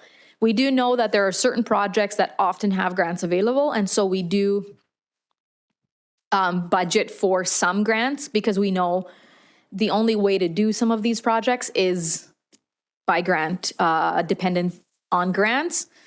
So yeah, that's pretty much all I wanted to say right now for the capital plan. But what I did want to do is I'm going to sign in to online and I'll share the matrix. And I just wanted to go over the matrix so council knows how we rated the 2023 projects and why they have a 1, 2, 3, or 4.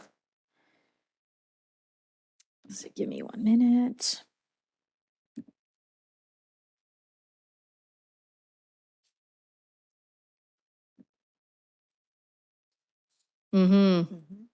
Hold on.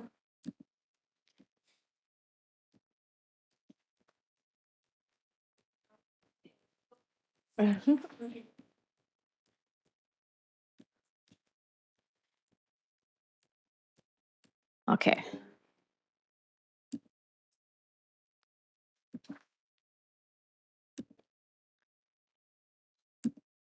Berkeley, if you could bring I'm sharing my screen. If you could bring it to this screen, that'd be perfect. So we'll go through the rating of the pumper truck as an example so council can see how we approach this. So at the top, the first one is project category. And so if it's an essential project, so this category includes capital projects that have a legal, safety, regulatory, or other mandated minimum requirements, where not achieving these requirements would lead to legal action, fines, penalties, or high risk of liability against the municipality. So if we determined that that was where this was sitting at, it would get 100 assigned to it. But we thought it was a priority project, which includes required to maintain critical components in a state of good repair. These projects are not mandatory, but will maintain critical infrastructure at current service levels. So we gave it an 80. And so if 20% of the weight is applied to this project category. And then the next category was strategic alignment. So this is where we link in council strategic priorities. And so we said it was indirectly linked in regards to maintaining infrastructure. So we gave that a 50. And then the next category is risk assessment. So this is to the extent to which the project will address or mitigate risk to public health. And we said this was a significant impact because if the pumper were to fail, it would have a significant impact on safety in our community. And then the next category is financing. So here we rate projects depending on if we have third-party financing or like if we're getting grants, meaning that if we are getting a project financed, we might bump it up because if we're only paying for a small part of it or none of it, then perhaps we look at rating it above others if it's not going to cost us. So this one is 50% funded by the county, so it gets the 50 assigned to it. And then the next one is service levels. So the impact on the service levels to the public as a result of this project. So we have addresses a service level deficiency. If it were to address a deficiency, it would get 100, or if it maintains an existing service level, it gets a 50. Or if it has no impact on service levels at all, it would get a 0 in this category. And in this case, it's maintaining a current level of service. So we're not adding to the level of service, we're just maintaining what we already have. And then the economic community and economic impact. This is if a project were to generate benefit to the local economy, which in this case it does not, so it got a 0 rating here. And then sustainability, the extent to which the project will further community, environmental sustainability goals. And this, the new truck would be more sustainable and environmentally friendly, but it wouldn't be like like a big green initiative or anything, so we gave it a 40. And so of 100, if we times that all, it got a rating of 5750. And then we did that with all the projects, except the projects that carried forward from last year. We gave that an automatic 4 because you had already approved the project, and nixing the project would essentially, I don't want to say waste, but waste money, I guess you could say. So the ones that, like the landfill cell where we had already approved the project, we're just asking for more funds. We didn't go through and rate them. We just gave it an automatic 4 because the project was already started. So we went and did that all, and then, sorry, go through to. So then I rated them. So anything under 10 was a 1, and then 11 to 30 is a 2, 31 to 50 is a 3, and 51 to 70 is a 4. And so all the projects were rated on that basis, all the way through. So I'm going to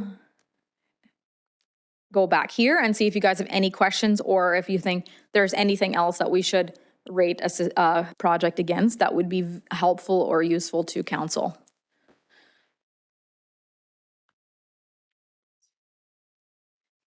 Questions, or if you think that we're missing something important that we could rate projects on, then we want to make sure that we do that. We don't want to go through and rate every project again, but we do want council's input on what you think are important factors in decision making.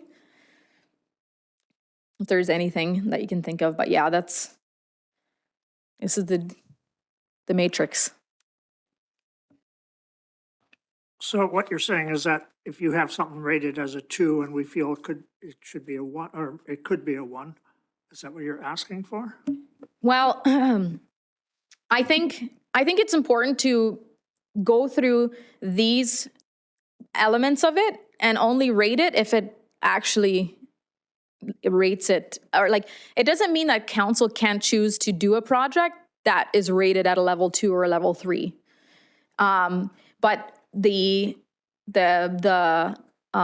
risk of just arbitrarily bumping numbers one or up and down is that, how do you compare apples to oranges, I guess you could say. So going through this way, we know that they're all rated against the same criteria. So if we would go through this spreadsheet and you think that there is somewhere where something is not the way you liked it, then we could look at that. But we wouldn't want to just bump it just because. Here's my, a lot of this stuff is lumped, everything's lumped into it. For example, town beautification, you're asking for 350,000. Well, maybe some is a 2, maybe some of it can be a 1. So, you know, that's what I'm saying. If it was broke out, then we could say, okay, yeah, this is practical for next year or this year. Maybe we can spend 100,000 this year. I think, yes, I do understand what you're meaning. I think for beautification, I don't think any of that is ever going to be really high when it comes to quality of life or anything like that. But I mean, if you guys want to see those broken out, it's just when you make a plan as one for that project. But I can break it out if you guys want. We just see so many like little projects that it really fills up your listing, but I can break them out. Or if you guys already know that there are parts to that you just want to push to 2024, then I can do that as well.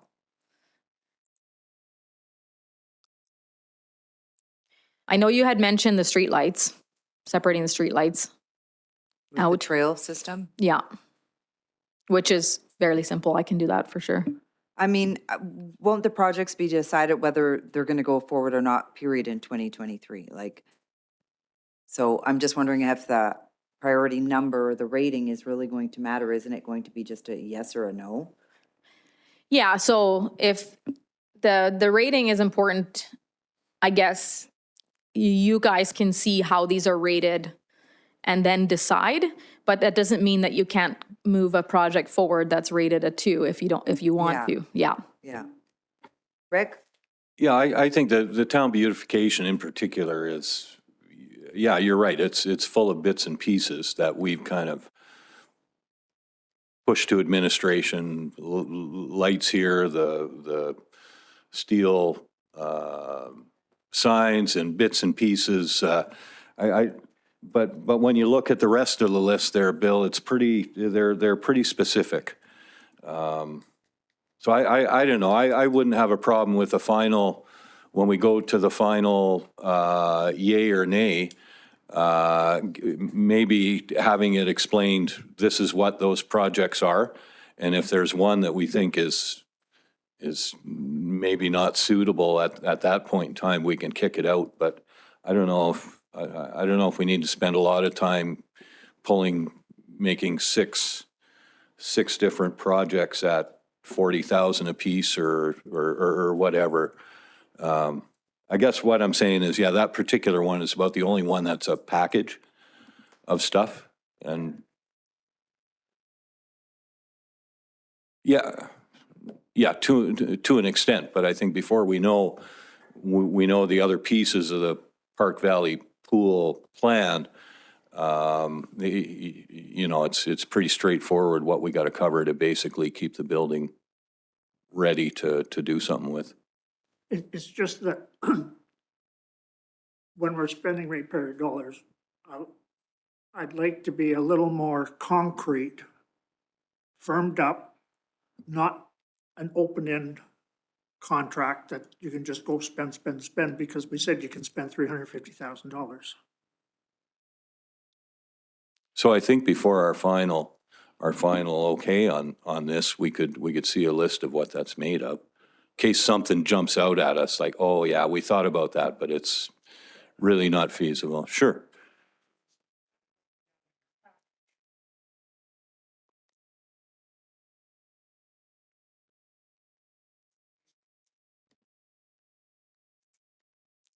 But do we need a rating for each small piece of that?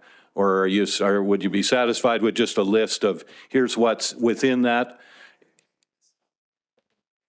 I think that's reasonable to do, isn't it, in our final call there? Yeah, I can break them out for when we talk about it on Wednesday, and then when we go to approve, we can package it back up with what you want inside it, just for the final approval, if that's, yeah, okay, I will make a note. Camilla? Thank you. Just for my understanding of the recommendation of administration, so you're saying that, if it is number 4 on your rating, that is what administration would like us to think that's the priority for you? It's not necessarily the priority for me, it's the priority based on this matrix that we just went through.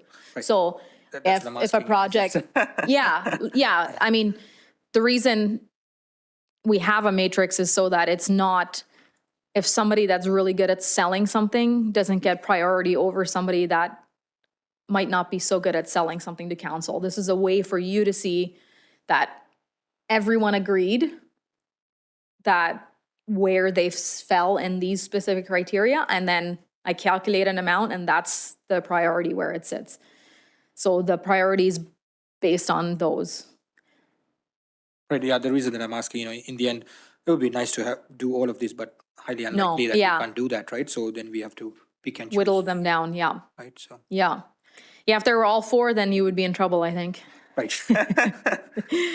But yeah, I mean, like I said, like you can bump things up if you want, and it's not, but yeah, so once you hit that category 4 or priority 4, it's pretty important at that point because of it's hitting like major aspects on everything on the matrix, including public risk or public health. And so that's why the pumper falls in and some of the bunker gear and all that kind of stuff, because it's for safety. It's not that safety is not the only criteria. It's just that a lot of the other projects don't have that safety component, which bumps the safety up for that reason, if that makes sense. But yeah. And on top of that, it will be highly unlikely that administration will come back to us in, mid-year and saying, we need money for that. Yes, right. Yeah. Yeah. Sounds good. Thank you. Okay, good. So do you have from us kind of what you think you need, or what Yeah, so I wanted to highlight, we are going to be printing the agenda packages for Wednesday while you guys are in your next item enclosed. But obviously, I have not incorporated some of the things we talked about today. So if you could bring your project sheets along with you. I don't want to reprint them if I don't have to because it's a lot. And the agenda, but I will bring any pages that will be amended, I will bring to the table on Wednesday. So there's not going to be a lot of changes, but there are some little changes that I got from today. And just know that you will not see them in the agenda package because I have been in council on not making those changes and today, right? But that's, yeah. Okay, Tom? So are we expecting a scenario, because first I've heard of a zero increase. That's never been talked about, but you're suggesting that's what we're looking at. Are you bringing a scenario of a 5% increase? I will bring you scenarios from 0 to 15% increase, what that looks like. I will bring you, actually in the agenda package, every operating project will have a tax impact on the side of it, so you can see what impact it would be. So you can look at that. I'd really recommend if you have time before Wednesday to look at that and to sort of go through that. As much information as you can have ready for Wednesday, the better. But yes, we will have long-term capacity graphs, we'll have tax impacts. Yeah, it's not, 0% wasn't the recommended, it was just the baseline. Yep, good, okay. Yeah. Yeah, I just thought maybe we'd already had a discussion about it and that's it.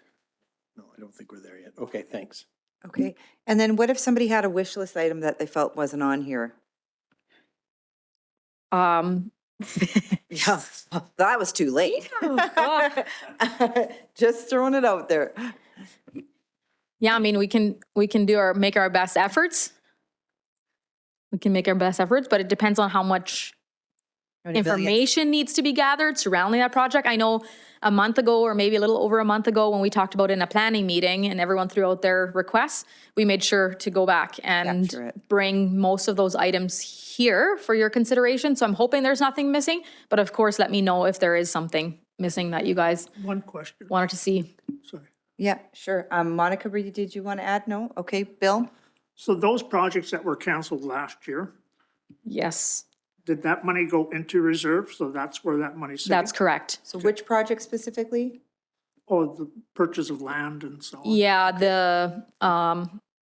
we rescoped the landfill Yeah, land project and we canceled the water treatment land where. acquisition there? Yeah, those two. And I do have, if you look at your binder on the reserve spreadsheet, it does have how much money was added back to reserves, but I will also bring that information on Wednesday as well. So you will see. So our beginning reserve balance is 11 million and it's that high because of those projects. So it's going to be 9 or so million and it's actually 11 million, our beginning reserve balance, because of those projects.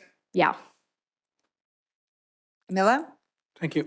Just wondering, about our strategic plan, and did we go through that and then incorporated some of those? The strategic plan? Yeah. I believe all the projects that came up through the strategic plan, we already had on our list. Okay. Yeah. Yeah, and I took note of that as we were going through. It was really nice to see that we sort of were, nothing sort of new popped up, but you just rebalanced your strategic priorities. And all the ones that were like the ones for 2023, we already had on our list. And then anything with 24, 25, like 1 year or 2 year or more, we will make sure that it gets incorporated into our 10-year plan. I mean, 3-year plan, but you will see it on our 10-year plan as well in the projects. Yeah. Is there anything that you think is missing? No, I was wondering about the inclusivity and diversity, right? So- Yeah, we do have a multiple projects under that priority on our listing, like that we're working on currently. A lot of those projects aren't, some of them don't have a budget impact necessarily. It's more like time. But I will go back and look to see if there's any, but I don't believe there was any in 2023 with a budget impact, but I will go look. I know there's multiple projects on there under that priority. I don't know if there was any specific project that had a budgetary impact for 2023, but I can look at that too. Sure, yeah. Let me know. Thank you. When's Rob back? Tomorrow? Wednesday morning, Wednesday morning. yeah. Okay, so how's everyone feeling? Everyone's feeling good? You're feeling good? Everybody did a good job? Yeah? We got through it. We got through it, yeah. Well, Part one. Yeah, part one. No, I'm hoping Shelley can be here for Wednesday to talk a bit more about the projects that she put together and can give council some more comfort over some of those that you had questions on, but I have notes and I will shoot them to her as soon as I get out of here to get her time, give her time to gather the information. And if there's something that I think could be helpful for council before Wednesday, I can just forward them. Absolutely. Maybe I'll get Hans to forward them to you so that you have it before Wednesday, because the more information we can have before, then the more time it gives us to actually deliberate on Wednesday, so. Yeah, exactly. Monica?